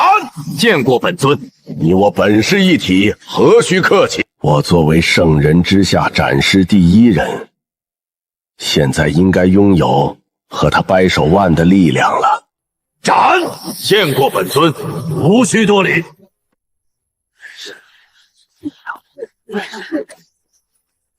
斩！三清道友不愧是盘古正宗，远远将我们甩在背后啊！你们2位道友也不遑多让啊！秉承西方气运，我观西方的兴盛就系在你们2人之间啊！哪里！3清2社的名头说出去，谁人不知哪个不晓？斩师正道对于几位而言，岂非难事？我早就听闻北冥之地有一位智者，今日见鲲鹏兄斩师信手拈来，果然非凡啊！诸位都是天资卓绝，已然斩师。他们是不是以为他们很强了？小妹，你这是何故？斩师虽可晋升准圣，但成就有限，不是良法。圣人开创之法，也不是良法。怎么，你不信？我信。2位师兄，我本欲追随师兄脚步，体悟法则，晋升准圣，但上万年之久，皆无门路可走，应是我天资愚钝。唉，玄蛇师弟不必自责，体悟法则之路万般坎坷曲折，我等也是得了老师恩德才侥幸领悟1、2。是啊，无法体悟法则也不必自责，老师不会怪你的。2位师兄，我天资愚钝，如今只能走斩师一道了。放心去做吧。他要斩师，又一位洪荒顶尖大能出现了吗？想不到洪荒中人才济济，不可小觑我。果真是深藏不露啊！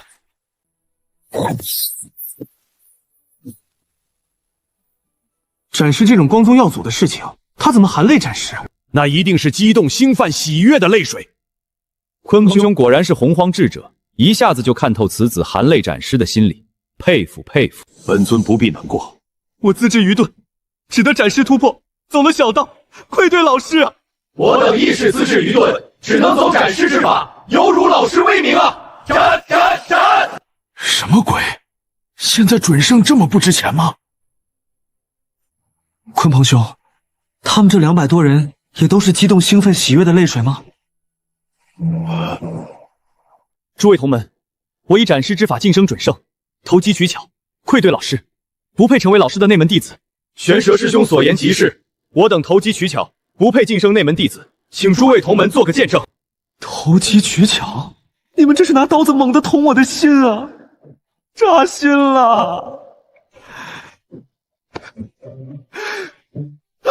我受不了了！老子压箱底的法门都搬出来给你讲了，一个个都斩尸了，还泪如雨下，搞什么呢？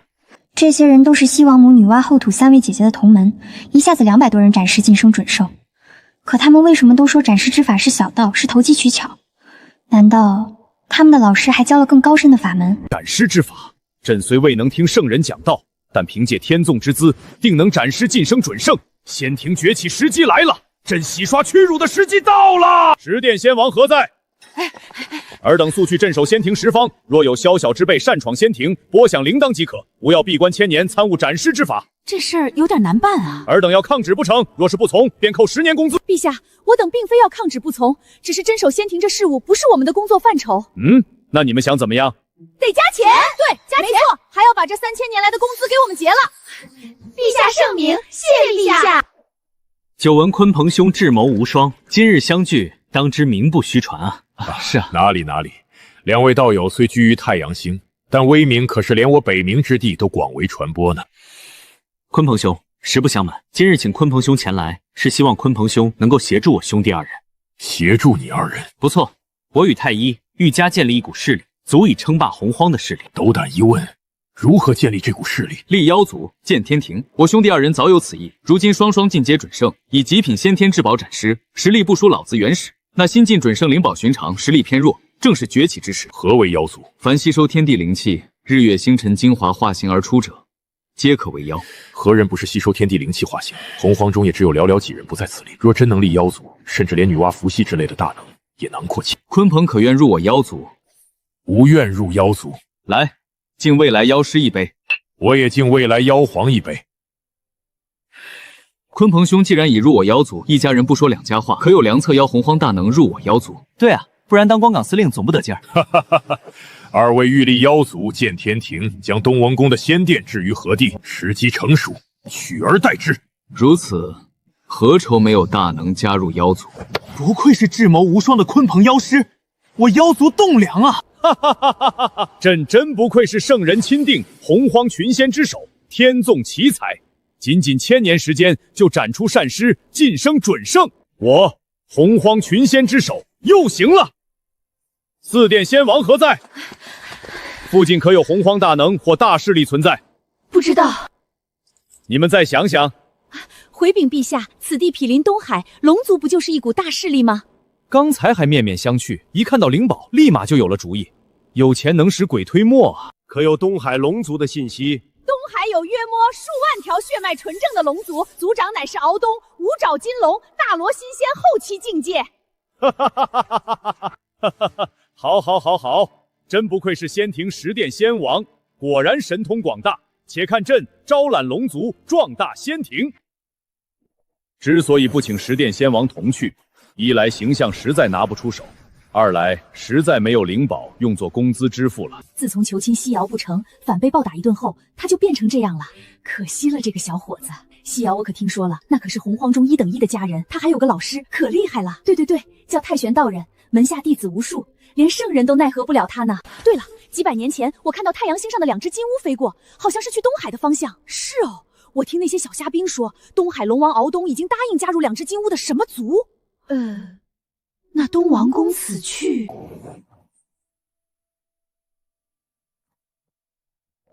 兄长，我们已经是准圣初期境界，很快就可以再斩一师，晋升准圣中期，没理由再害怕那女魔头了吧？太医，我们将来要立妖族，建天庭，统御洪荒，所以格局要大。女娲虽是夺了我等机缘不假，但是她根脚不凡，实力强劲。我们哪怕没有成功拉拢她，也体现我们对她的好感啊。女娲道友，伏羲道友，今日不周山紫气东来，原是2位道友前来，实在有失远迎啊。这2个金乌来此有何事？伏羲道友，怎么不见女娲道友呢？舍妹外出与朋友论道了。原来如此。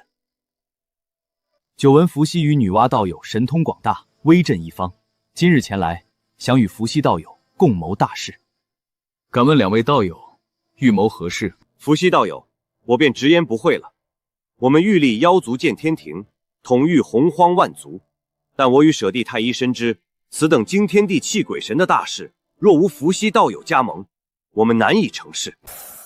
自从小妹拜了老师之后，外人的关注点都在小妹身上，夸赞也是极多，而对于我，竟都是怜悯同情的眼神。帝俊这么一说，竟让我有种遇知音的感觉。只是，一向做主的都是小妹，现在她外出找祖屋后土论道去了，也没个商量的人，我到底该不该应允呢？伏羲道友，妖族若立，你我皆是妖族之皇，乃是同样的地位，不分高低。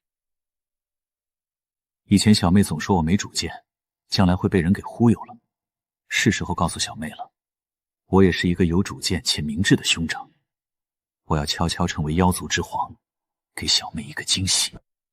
2位道友诚意满满，伏羲愿入妖族，共谋大事。有伏羲道友加盟，妖族大事可成。东王公晋升准圣，欲招揽我东海龙族，速来！正愁着没有时机对东王公出手呢，现在还自动送上门来。伏羲兄，若有人要挖我们妖族的墙角，该当如何？那自然是暴打他一顿，彰显我妖族之威了。好，我这便与太医去送东王公上路，还请伏羲兄为我们略阵啊。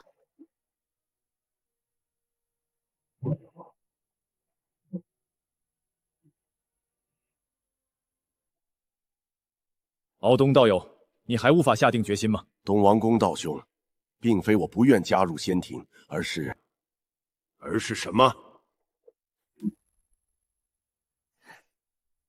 东道兄，若非你早来500年，我也会应允入你仙庭。但现在我已允诺了帝俊与太医2位金乌，要入他妖族。敖东，朕乃洪荒群仙之首，仙庭之主，背后有圣人撑腰，你可知如何抉择？哼，太阳星那2只杂毛鸟竟敢暗地里拉帮结棒，实在是狼子野心。若是被我撞见，定要拔光他们的鸟毛。现在洪荒中谁不知道你东王公洪荒群仙之首的名头只是一个摆设？仙庭早已冷清孤寂，你也就是孤家寡人一个，仙庭之主有名无实啊！道兄，可否容我一些时间考虑考虑？别跟朕打这套马虎眼了，今日留给你的只有一个选择：臣服。东王公，仗势欺人算什么本事？有胆出来一战！混沌中，刚想拔光你们这2只杂毛鸟的鸟毛，没想到马上就送上门了。哼，大能打架，差点害小龙遭殃啊！东王公想要挖我的墙角，也不掂量一下自己的斤两。哼，你们2只披毛鸟拉帮结派，谋权篡位，妄图撼动我仙庭的统治。仙庭还有什么可统治的？那10个雇佣来的扫地阿姨吗？东王公，今日因果既起，不如做过一场，趁早了断。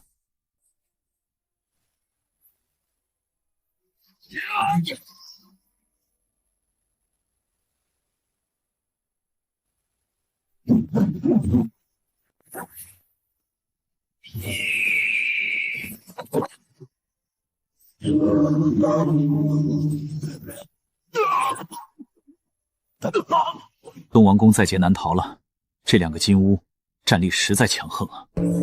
帝君与太医有着2大先天至宝，又掌控太阳真火，战力强横。看来以后妖族大兴，天庭真的要统御万族了。我若成为妖族之皇了，该怎么称呼呢？就叫西皇吧。若是小妹也加入，那就叫蛙皇。西皇、蛙皇，听着就威风。此次当真是我明智的选择。小妹回来后，定会对我刮目相看。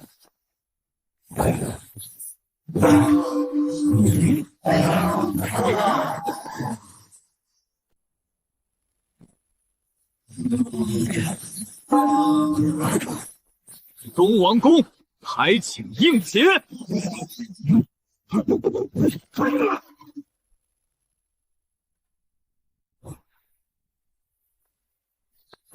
太医，留他一缕本源残魂。斩草不除根，春风吹又生啊，岂能留他性命？无妨，他此番状态掀不起风浪，只是他曾得圣人垂青，若是将其冰解，岂不是打了圣人的脸面？那这该如何处置？伏羲兄可有良计？不若招他入妖族天庭，封他一虚职，当个吉祥物也不错的。哈哈哈哈！伏羲兄所言与我不谋而合呀。东王公，你可愿意入我妖族天庭？哈哈哈！那边趁此良机，我等便昭告洪荒，妖族当令。天道在上，圣人见之。吾乃帝君，今日以太医、伏羲，1000年后于太阳星上建立建妖族天庭，为3皇。世间生灵化形而出者，皆可为妖。广邀诸位道友前来。帝君和太医竟然说服了东王公，建立妖族。1000年后于太阳星上建立。世间生灵，凡吸收天地灵气化形者，皆可为妖。这是何等的野心！妖族天庭，妖族这是要崛起的预兆啊！我要加入妖族，成为妖族天庭的一份子，拜相封侯的时机就是此时了。妖族，原来如此，天庭之主竟然是落在了他2人头上。此前我推算东王公暗合天阳之术，是为仙庭之主，岂料他不看天机，桀骜不驯，不顺天数，因而挫败。而此2人乃是大日金乌，冥冥中得了天道垂青，亦是合理。天道，你指引地剑太一成为天庭之主，已经谋划好下一次亮劫了吗？不过此2人还知道保留东王公一缕残魂，给我留足了面子。俩小子还挺会做鸟的，不错不错。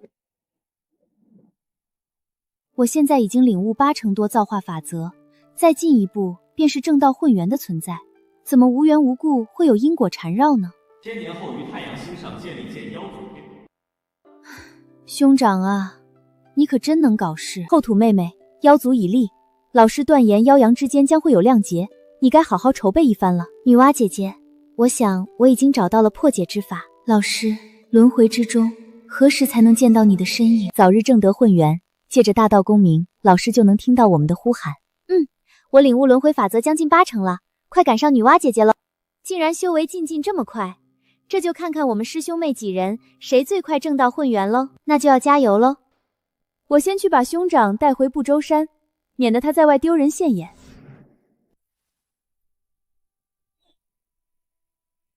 这功德要留着给小妹冲击更高的境界。兄长，这功德一丝一滴都不能要。小妹，你怎么来了？兄长，妖族西皇，好大的名头啊！是呀，不若小妹也加入妖族，名字我都替你想好了，就叫蛙皇。果然先搞定伏羲是正确的选择，这女娲马上就来助征了。看来我妖族崛起指日可可。是你们哥俩忽悠我家兄长入的妖族？我已经准圣了，马上就能斩出第2式，怎么还会怕他呢？道友哪里的话，我们是真心诚意邀请伏羲兄加入妖族，并尊为妖族西皇。对，我们是真心诚意，真心诚意。小妹，你误会了，两位道友真是诚意邀请我加入妖族，共建大业。我也推算过天机，妖族今后必将是洪荒的超级势力。我加入妖族，成为西皇，惊喜吗？这是什么情况？气氛好像有点不对劲儿啊。小妹这模样，像极了要开导我的前兆。难道我成了西皇，小妹不惊喜吗？两位道友，你们的脚这么陡是怎么回事？之前的皇者风范哪儿去了？你们说句话呀！这些年来，小妹对兄长疏于管教，此次回不周山，我一定会让兄长明白诸多事理。小妹别打脸！道友，我突然想起太阳星还有颗蛋没孵，这就先告辞了。是啊，告辞。两位道友，你们让我兄长成了西皇，我实在感激不尽，这便送你们一程吧。不用了。你们敢拒绝我的好意？倘若日后再敢算计伏羲，3族大日金乌就变成单族大日金乌吧。记住我的身份，太玄道人门下内门弟子女娲。六儿，你确定发现了它有生命变动？千真万确。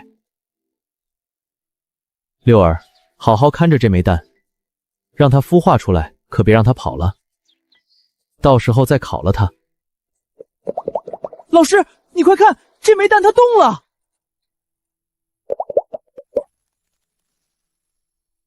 好像是凤族。凤族不是退隐了吗？怎么有颗蛋落在太云山上？这不是孔雀吗？老师，他体内好像有凤族血脉，好像比较纯正，还烤吗？六儿，你在洪荒中见过这种生物吗？从来没有见过。那这个会不会就是天地间第一只孔雀啊？把它烤了。天地间第一只孔雀一定很有营养，说不定可以助我修炼。老师，天地间第一只孔雀，你都要拿来烧烤吗？老师，它还小。说的也是，它还小，它这么小，肉都不多一点，还不够我一口咬的。等养大了再吃。得嘞，到时候我预定一只雀腿。大哥，我以为你是同情可怜我，要把我放了呢，可现在……把它放到仙草原旁边去养吧，那灵气充裕，我每天嘘都可以看到它的成长状况。是，老师。你以后就在这里好好养膘，快点长大。我太惨了，我堂堂洪荒霸主元凤之后，竟然这般凄惨，我还没有好好看看这个美丽的世界呢。老师，把小孔雀放在仙草原旁，万一它偷吃了灵果怎么办？那可是异常珍惜的天才地宝呢。六儿，你以为为什么安排它在仙草原旁？它不吃点灵果，怎么快速长大呢？老师，你打的是这个主意，姜还是老的辣，老师圣明啊！这些灵根结出的果实，倘若真被小孔雀偷吃了也无妨，反正我有熏油水，可以促使灵根再结果实。但那小孔雀可是天地间独一只呢，不快点烧烤了，怪可惜的。那个道人太恐怖了，想要把我烤了吃，我一定要逃出去。只要能逃出去，凭借我浑厚的根脚，从此天高任缺飞了，登临缺生巅峰。这么多灵果，从破壳而出到现在，一天里没有吃任何东西呢，有点饿了。那道人都想把我烧烤熬汤了，我摘他几枚灵果，算是对他的惩罚。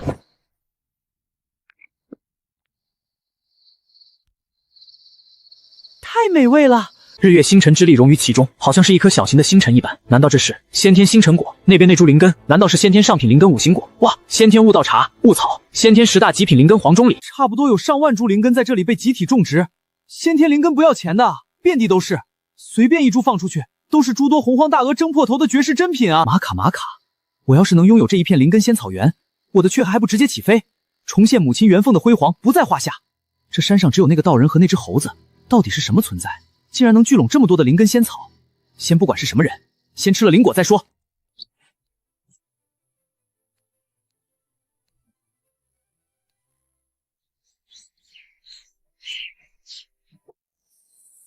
这小孔雀一个晚上长了这么多肉，看来我的烧烤养成计划很快就可以成功了。悟草，是那道人，烧烤养成计划，我长肉了吗？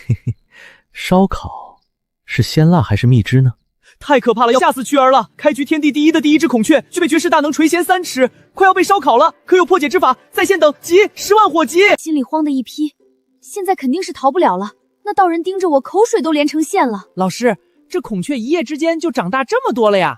果然还是老师英明，料到他肯定会偷吃灵果。感情这都是你们设计好的？套路太深了。社会很单纯复杂的是人。再过几天，等他消化完那些灵果的灵力，应该长得更结实了吧？那个时候，嘿嘿，完了！照这道人的意思，过几天我就这么的没了。不，我觉得我还可以抢救一下。我一定要改变我这多舛的命运，改变我的这样吃吃喝喝喝六饮豆猴，闲暇生活，没有快节奏生活的压力，没有内卷纷争，也不用应付各种各样的考试，就这么一个字，爽，爽爆了！我的羽毛这么好看，一定能让他喜欢，说不定一开心就决定不烧烤自己了呢。不错不错，乃是太云山上另一道风景。想不到这小孔雀还有这种杂耍。这么说，两位大哥改主意啦？改主意了，这次不烧烤了，改成麻辣火锅吧。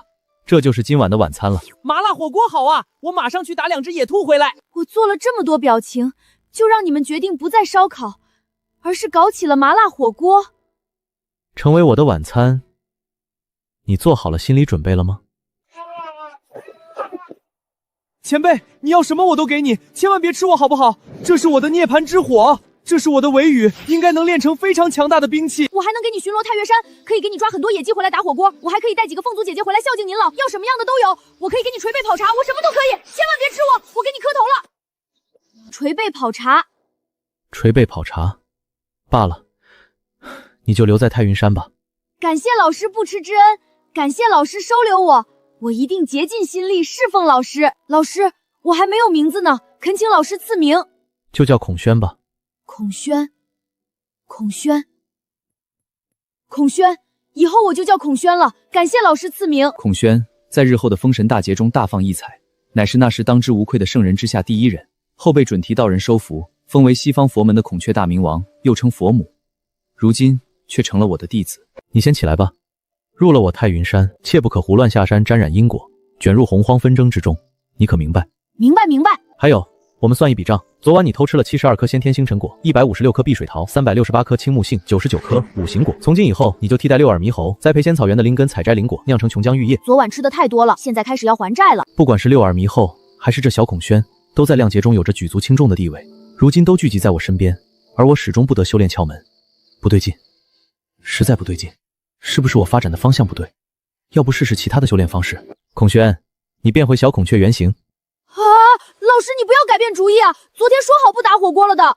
哼，不吃你的，放心。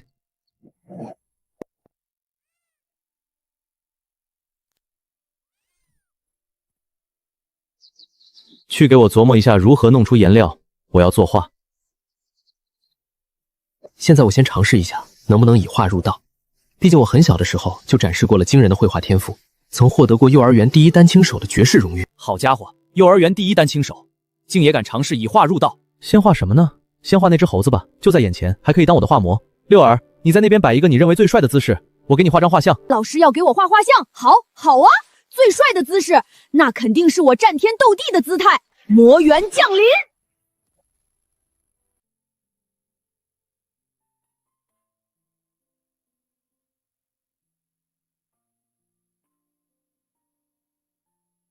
六耳大哥，你好威风啊！嘿嘿，你只要跟着老师，也能像我这样。六耳大哥，你战天斗地到底要打谁啊？我要报咒红军老道。上次所谓的窃听讲道，我根本就没有偷听，红军讲道的内容就自动传进我的耳朵，然后红军不分青红皂白就直接出手惩戒我。等我以后强大了，还不把他暴锤一顿，然后不屑的跟他说：“谁稀罕你的讲道？”你现在的境界离红军还差得远呢。喏，画好了，你看看如何？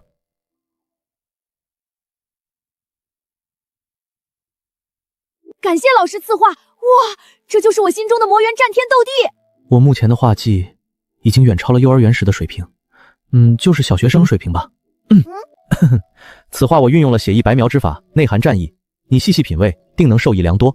太有意境了，我好像看到了封神之战的身影，这就是我日后该有的威势吗？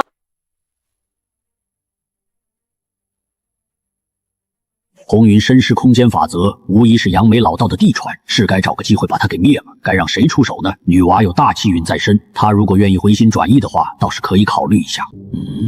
我是不是漏算了什么？除了红云、女娲这2个已经确定的变数，还有谁？娘，我现在是洪荒中唯一一尊圣人，怎么老是心惊胆战的？兄长，以后万不可再与地居太医往了，不然又会伤得这么重。我这一身的伤，还不是被你打的。知道了，小妹，我以后绝不跟地居太医来往了。兄长果然是明白事理之人，以后妖族但凡有什么事，你都不要瞎掺和，明白吗？小妹，我与妖族的因果是好是坏？死。妖族到底会遭遇怎样的劫难，连带着我都只能落得生死的下场。可是你的老师太玄道人说的，老师口断乾坤，不会有错。太玄道人，他到底是什么人？透腾洪荒大事，那得是什么样惊人的存在？难道他生来全知全解？兄长不必多想，我在老师的指引下已有破解之法，你安心养伤吧。对了，此间谈话不允许向外透露半分，否则……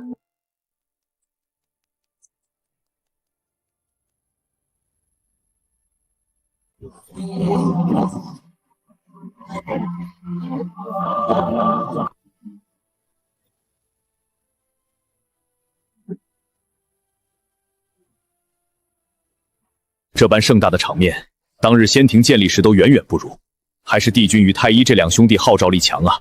洪荒大能都来了1半之多。今天道在上，圣人见之，吾乃妖皇帝俊，携弟东皇太医与洪荒妖族共建妖族天庭。今后当以洪荒苍生为念，造福洪荒，妖族天庭。令！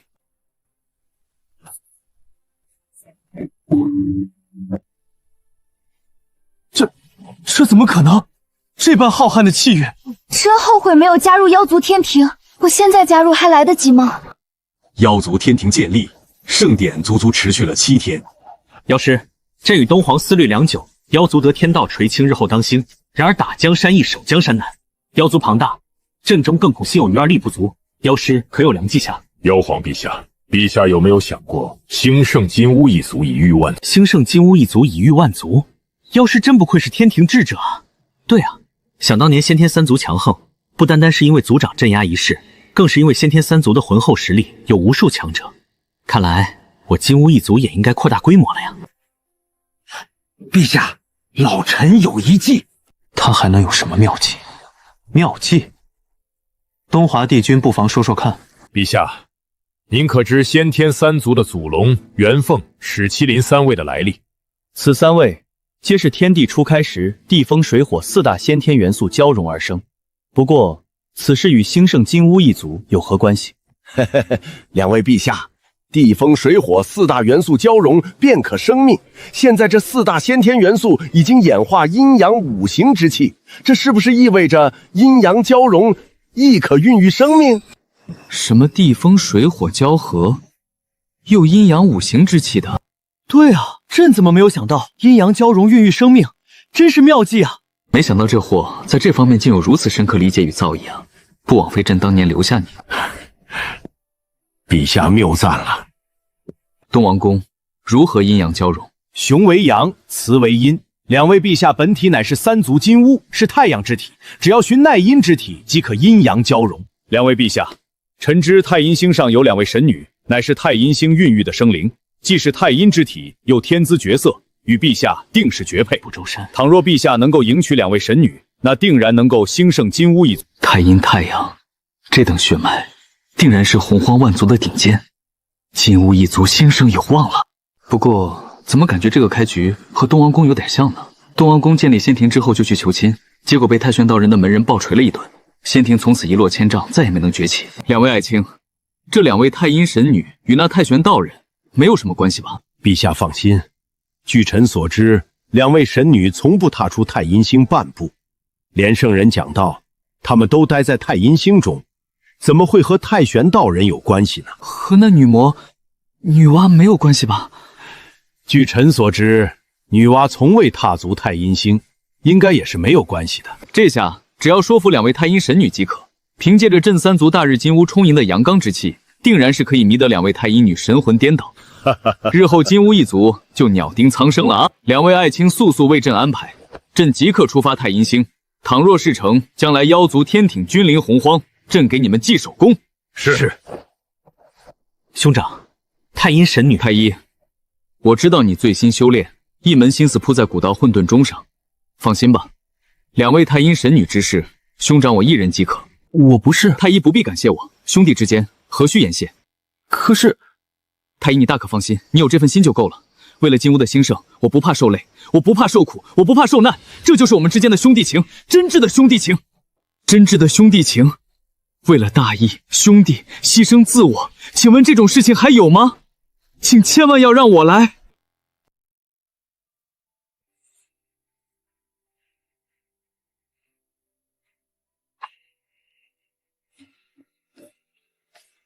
姐姐，又想起你的老师啦？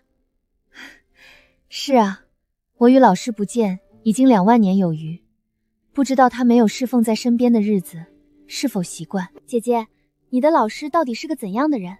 化形之时，我比你先一步，悄悄跑出太阴星，这才遇见了老师。而你因为晚一步化形，加上胆怯，不敢迈出，错失了拜师的机会，可惜了。老师是洪荒中最高深莫测的存在，风华绝代，冠绝万世。姐姐，你说的我也想见他了。始终没有老师的消息，不过老师说了，只要能度过亮劫，就自然能够见到他。姐姐，你的太阳法则领悟几成了？已经7成有余，但许久不得寸进，不知是何原因。已经7成这么多了，那姐姐离正道混元不远了。我还没有领悟一丝法则呢。姐姐，你当时是怎么领悟法则的呀？很简单呀，待在老师身边，自然而然就领悟了。姐姐，你又逗我，说正经的。好啦，老师曾说，太阴神女常熙天生与太阴法则亲近，领悟法则的契机就在先天灵根月桂树上。月桂树吗？月桂树全称太阴月桂树，又称太阴之灵，内蕴太阴之道。在洪荒中，内蕴大道法则的灵根岂会是凡品？所以老师才说，领悟契机就在月桂树上。到底怎样才能领悟到太阴法则呢？妖皇地용，这不就是姐姐西河说过的浪荡贼渡吗？姐姐曾说，妖皇地용将会前来太阴星忽悠她们姐妹，说是什么加入妖族，成为天庭的女主人，实际上是怀有不轨之心。姐姐，帝君的浪荡贼族来了！浪荡贼子？我什么时候成了浪荡贼子？是谁毁我名声？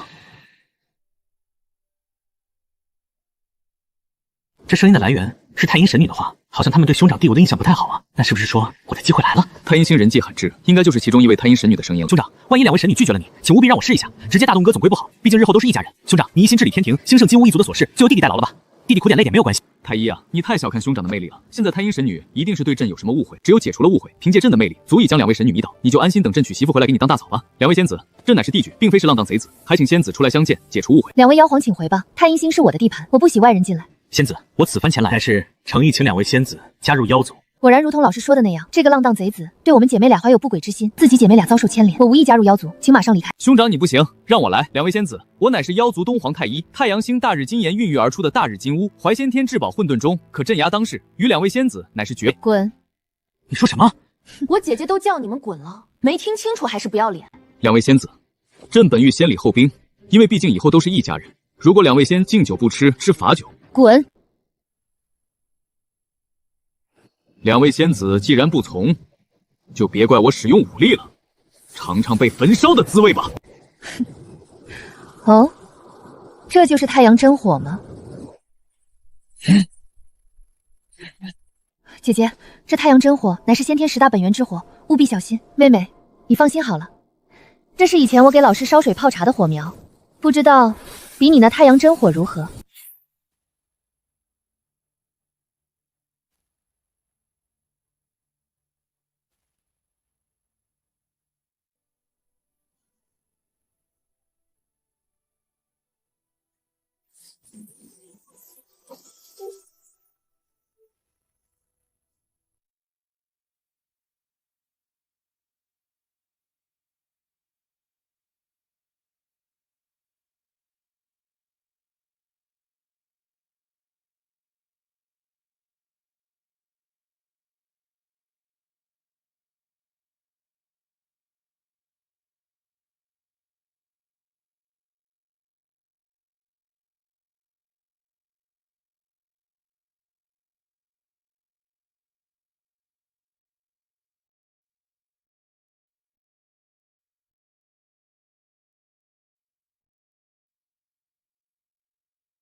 这是什么火？怎么比太阳真火还要厉害？他刚才好像说这是他以前给老师烧水泡茶的火苗。老师？什么老师？难道兄长，我们不会这么倒霉吧？这就是姐姐领悟的太阳法则吗？随手的小火苗，竟然连三足大日金乌的太阳真火都比下去了。姐姐都这么厉害了，那姐姐的老师该有多厉害啊？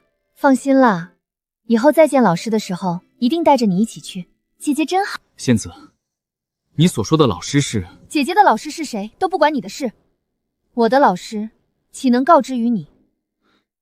兄长，是你要娶媳妇，现在该如何是好？还能怎么办？当然是跑了。这太阴星若是变得人人想来就来，想走就走，岂不是没了规矩？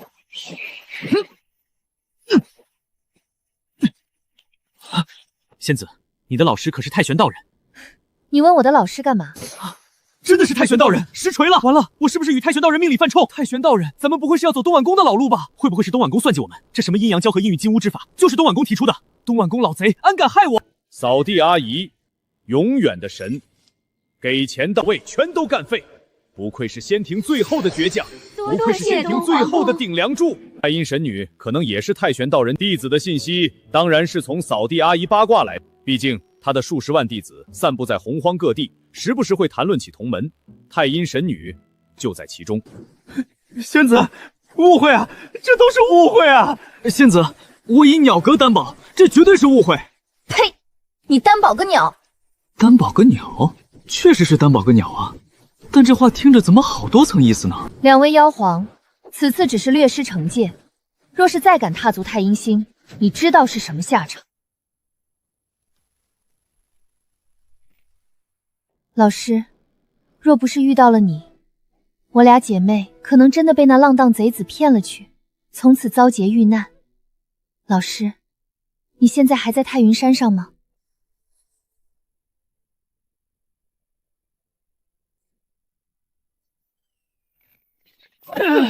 东师公，你给我等着！太憋屈了。陛下，老臣救驾来迟，让两位陛下受雇了。妖皇陛下昏倒了，快送回天庭！东华帝君，你个老贼，安敢害朕陷于危难之中？东皇陛下冤枉啊！老臣为天庭担心竭力，岂敢害两位陛下陷于危难？太阴神女之事，你作何解释？老臣也早就想问陛下，太阴星上究竟发生何事，令两位陛下及妖师受如此重伤？你个老狐狸，都是你搞的鬼，你怎么会不知道？现在还假装不知，反客为主，倒问起我来了。朕问你，运雨金乌的主意是不是你出的？是。太阴神女是不是你举荐的人选？是。老贼，没得狡辩了，来人，拉出去砍了！两位陛下，老臣一心求天庭昌盛，向陛下进言乃是天职，何错之有啊？在这500年里，臣又为陛下想了一条绝佳的云雨金乌之法呀！陛下即便要杀我，也要等老臣说完。绝佳的云雨金乌之法，不会又竟是这等大事？等他说完再做决策吧。东王公，起来说话，朕只给你一次机会，如果不能令朕满意，向上人不保。陛下，洪荒万族的来历，各老臣经过500年的苦思谋想，终于想出了一套不用雌性也能孕育下一代的方法，堪称是传承10里的神来一笔。继续说。老臣听闻12子乌乃是由盘古大神的精血所孕育而生，我想两位陛下的精血亦可孕育出生命。这是哪门子的妙法？你这分明是想抽干朕的精血！东皇陛下息怒，请听我继续说完。你要是说不出点东西来，我就把你当场镇杀。陛下乃是火中的皇者，在火中孕育而生，那么陛下的后代也应该是在火中诞生。当然，让精血在火中化为生命，这其中需要到样至关重要的灵根作为媒介。需要什么媒介？先天极品灵根，扶桑木。扶桑木本质是木，木性温暖，又含生命之气，同时又是良真味。正所行李箱，陛下的金乌精血继承木契合，因此定然可以孕育出小金乌，而且还可以孕育继承殿两位陛下的太阳真火，可谓是出身高贵，成就无限。这完全不像以前的东王公啊！怎么加入妖族天庭之后，感觉换了个人似的？感觉他说的有几分道理啊！刚才冤枉了东华帝君，是朕听信了谗言，还请东华帝君不要放在心上。兄长谨慎啊，万一抽干了精血都孕育不出来怎么办？东华帝君，你这个精血孕育金乌有几成把握？老臣有10成把握。若是孕育不出，又当如何？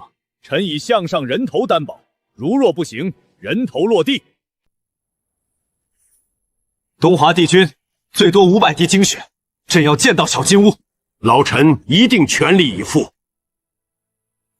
臭不死你俩丫的！一下500滴精血，消耗当真是大。金乌一族要崛起了！恭喜陛下，贺喜陛下！东华帝君，朕以前真是误会你了，你是妖族天庭的顶梁柱啊！陛下谬赞了，这是老臣该做的。陛下何不趁热打火，多孕育几只金乌呢？确实应该多孕育几只。1万滴金血，那是我俩整整500万年的苦修啊！陛下放心，老臣定当全力以赴。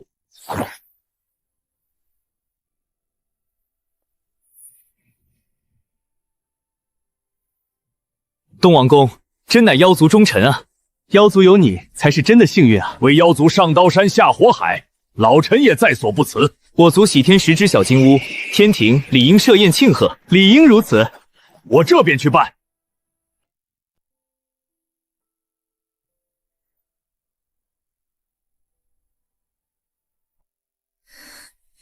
恭喜妹妹了，成功领悟到太阴法则。嘿嘿，都是姐姐教导有方。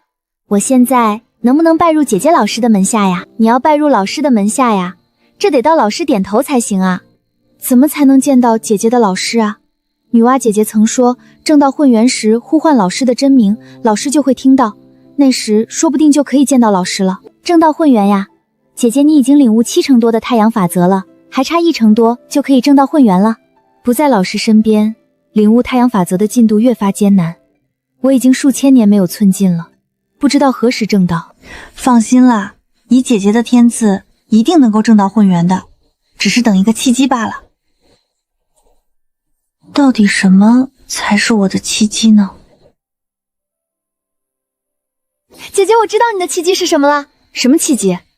姐姐的老师说，我领悟太阴法则的契机就在月桂树上。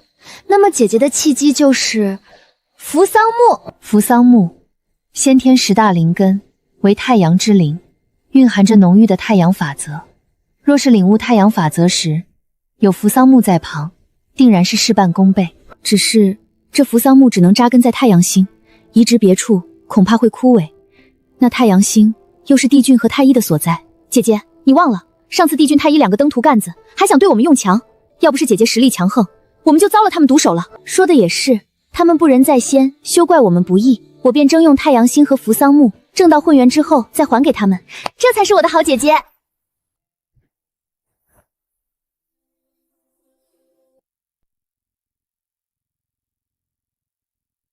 你们见到10位殿下了吗？出生就是太乙金仙，不愧是2位妖皇，血脉强大，堪称无敌啊！有了10位殿下，假以时日，我妖族定然要大兴啊！是啊，是啊。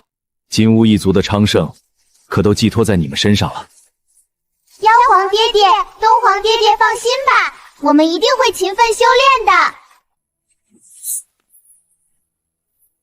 这气息好像似曾相识啊！陛下，大喜事啊，天大的喜事啊！太阴星上的2位神女亲自前来拜访2位陛下。太阴星的那2位，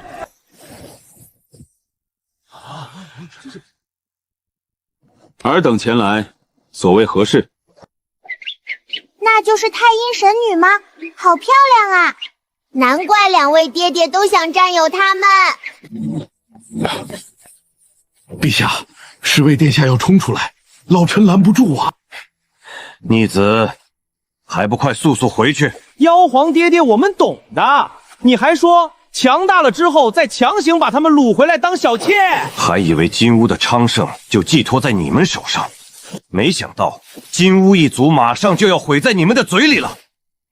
逆子，真的坑爹啊！东王公，定是你干的好事。老臣冤枉啊！上次略施惩戒，以为你们会记在心中，岂料你们仍是这样的浪荡贼子。本来想与你客气的谈谈借用扶桑木与太阳星的问题，但是现在立刻给我乖乖滚出太阳星！西河，你不要欺鸟太甚，滚出太阳星！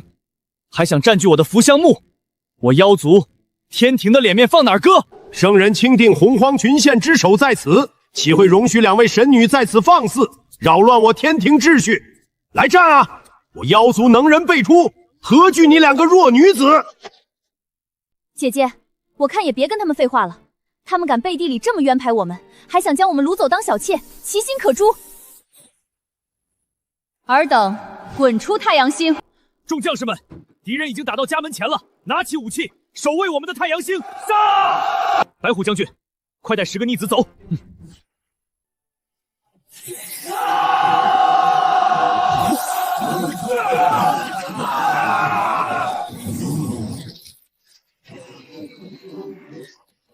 高端的食材往往只需要最简单的烹饪方式。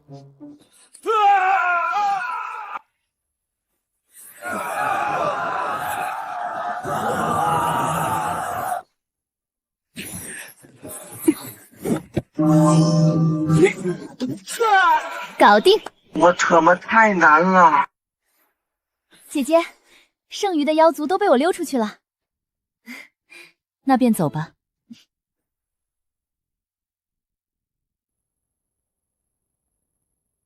妖族发生了什么大事？怎么都被从上面上掉了下来了？妖皇战力无双，一定能渡过难关的。雾草，那好像就是帝君和太医，还有10只金乌。雾草妖皇一家被掀翻了呀！呵呵。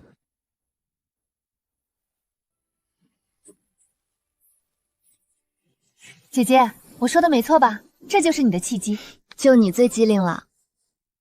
老师，我们很快就能再见面了吧？道祖，不好了！何事如此慌张？帝君与太医2位师兄被轰出太阳星了，无数妖族落入了巫族的腹中。天道，你选中的天之主都是些什么阿三阿四？身负至尊名格的大日金乌，面对2位神女竟毫无招架之力，该不会是冒牌货吧？还让我谋划亮劫，这还谋划什么？帝爵太医都被人揍翻了。难不成太阳星上真正的皇者不是帝具太医，而是羲和？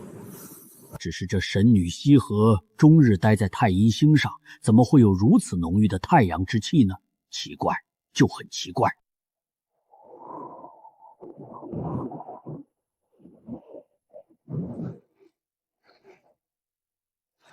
想当年，在太阳星上建立妖族天庭是何等的威势，光是太乙金级别的妖兵就已有数百万之多，金仙级别更是有1000万之巨，还有诸多大罗金仙。可现在，白虎将军，可有联系到其他余部？回东皇陛下，腾蛇、避风、金朝3位将军那里聚集了几10万兵将，其余不知。怎么这么少？连魁牛将军都落入了那紫巫的腹中，光是会是天意吧？魁牛将军可是大罗金仙中期的修为，乃是妖族肱骨啊！没有折在西河烈火中，竟然被紫巫分而食之，岂能不怒？巫族这一群蛮淫之辈，竟然敢欺我妖族！趁机落井下石，日后重建妖族天庭时，此仇必报。东皇爹爹，为什么要等到重建妖族天庭日再报仇？现在不行吗？是啊，为什么现在不去报仇？是东皇爹爹太弱鸡了吗？我们现在就去报仇！就是你们这些逆子惹的祸！干嘛非得打死你们这些逆子？你们到底是不是老君的亲儿子？竟敢如此坑爹！太医，我来助你一臂之力。老爹，我一定乖乖听话。2位老爹，我再也不敢了。老爹，我一定乖乖听话。兄长，太阳星已经被羲和占领了，我们想回去重新聚拢妖族是不可能了，需要另寻一个福地，重建天庭。当务之急不是重建天庭，不重建天庭，难道就此解散吗？太医，你先听我说，我们从化形出到现在所遇到的不顺之事，不是女娲就是羲和。但是这个跟重建天庭有关系吗？有关系，有大大的关系。你有没有发现，他们之所以这么肆无忌惮的欺负我们，是因为他们身后站着一位高人，而我们却没有一个靠山。好像是这个道理。他们若不是得那什么太玄道人眷顾，凭借我们的根奖与天资，又怎么会逊色于他们呢？所以我们当务之急是要寻找一位靠山，再重建天庭。你是说，咱们要拜在道祖门下，请道祖护持我们？正是如此。如果得到道祖的护持，即便是那什么太玄道人亲至，他也得给我们几分面子。对，道祖无所不能，乃是当今洪荒第一人，我们又可以重回鸟声巅峰了。哈哈哈！事不宜迟，我们马上去混沌紫霄宫求见道祖，我们翻盘的机会来了。道祖在上，弟子妖族帝俊太医求见。兄长，你说道祖是不是不想见我们？不会的，道祖一定是在考验我们的前程。道祖，门外妖族的妖皇帝俊与东皇太医求见。知道了，让他们进来吧。2位妖皇，道祖有请。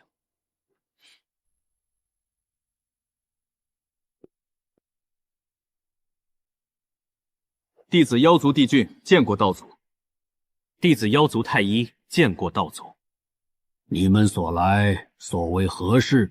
禀道祖，弟子承袭您的恩泽，心想着替您分忧，于是力妖族见天庭。可怎料那神女不分青红皂白，强行将太阳星夺了去。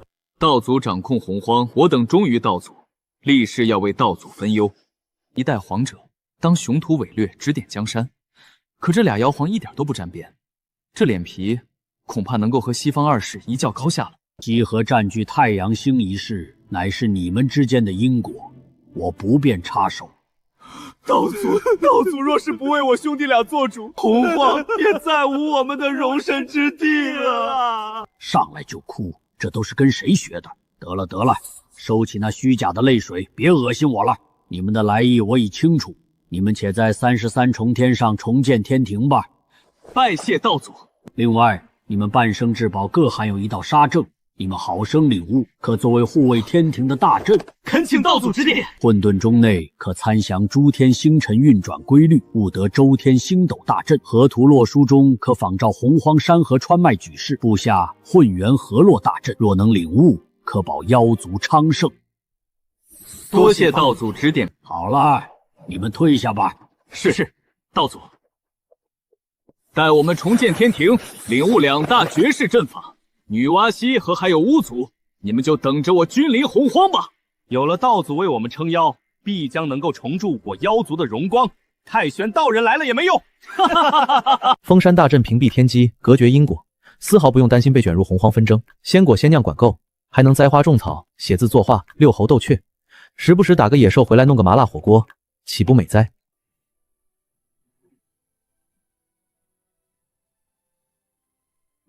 六耳大哥，你修行精进如此迅速，可是领悟了强大的修行法则。其实也没什么，不过是我师尊给我开的小灶。如若不是老师的这幅画，我怎么能在大罗金仙后期的境界就领悟到一丝丝的占字法则？自从得了这幅画，终日闲暇无事就拿出来看看，数千年时间，终于领悟了一丝结字法则。可千万别小看这一丝丝，这可是意味着我已经走上了正道混元的道路。我何时才能像六耳大哥一样？这还不简单，好好跟着老师，以后横行天地间那是分分钟的事情。到时候你还可以带你族中的姐妹们到处游玩呢。呀，我明白了，老师，您今晚想吃什么火锅？要不要我去凤族请几位小姐姐前来侍奉老师？孔轩，凤族的小姐姐就不必了，有事说事。还是瞒不过老师的法眼。孔轩自知资质愚钝，想请老师指点一下修行。孔轩，大道3000，你要寻到合适自己的路。老师怎么知道合适自己的路呢？自我审视，问道于心。你是谁？你从哪里来？你要到哪里去？这就是自我审视，问道于心。如洪荒万物变化万千，满天星辰斗转星移，你能够找到属于自己的路，方能不被绚烂的道法所迷惑。此中有诸多奥妙，你好生领悟。这一套理论，童军来了也要被忽悠进去。多谢老师教诲。记得去打理好仙草原，今晚吃牛肉火锅吧。是，我这就去打理仙草原，然后捕大头牛回来。我是孔轩，乃是元凤本源之力与后天五行之气交合演化而成。我操，我明白了，五行之道。老师，我找合适自己的路了。我本元凤本源与后天五行之气集合演化，天生与五行之气有一定事半功倍。仙草原就有一株天天上品灵根五行果，这就是老师要我打理仙草原的原因。老师真是神人啊！小老弟，现在明白了吧？所有的一切看似是老师随意所为，实则大有玄妙。得遇老师，当真是我此生最大的福缘。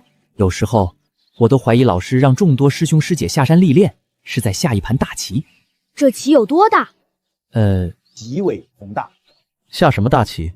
我只想快点和那些弟子们见面。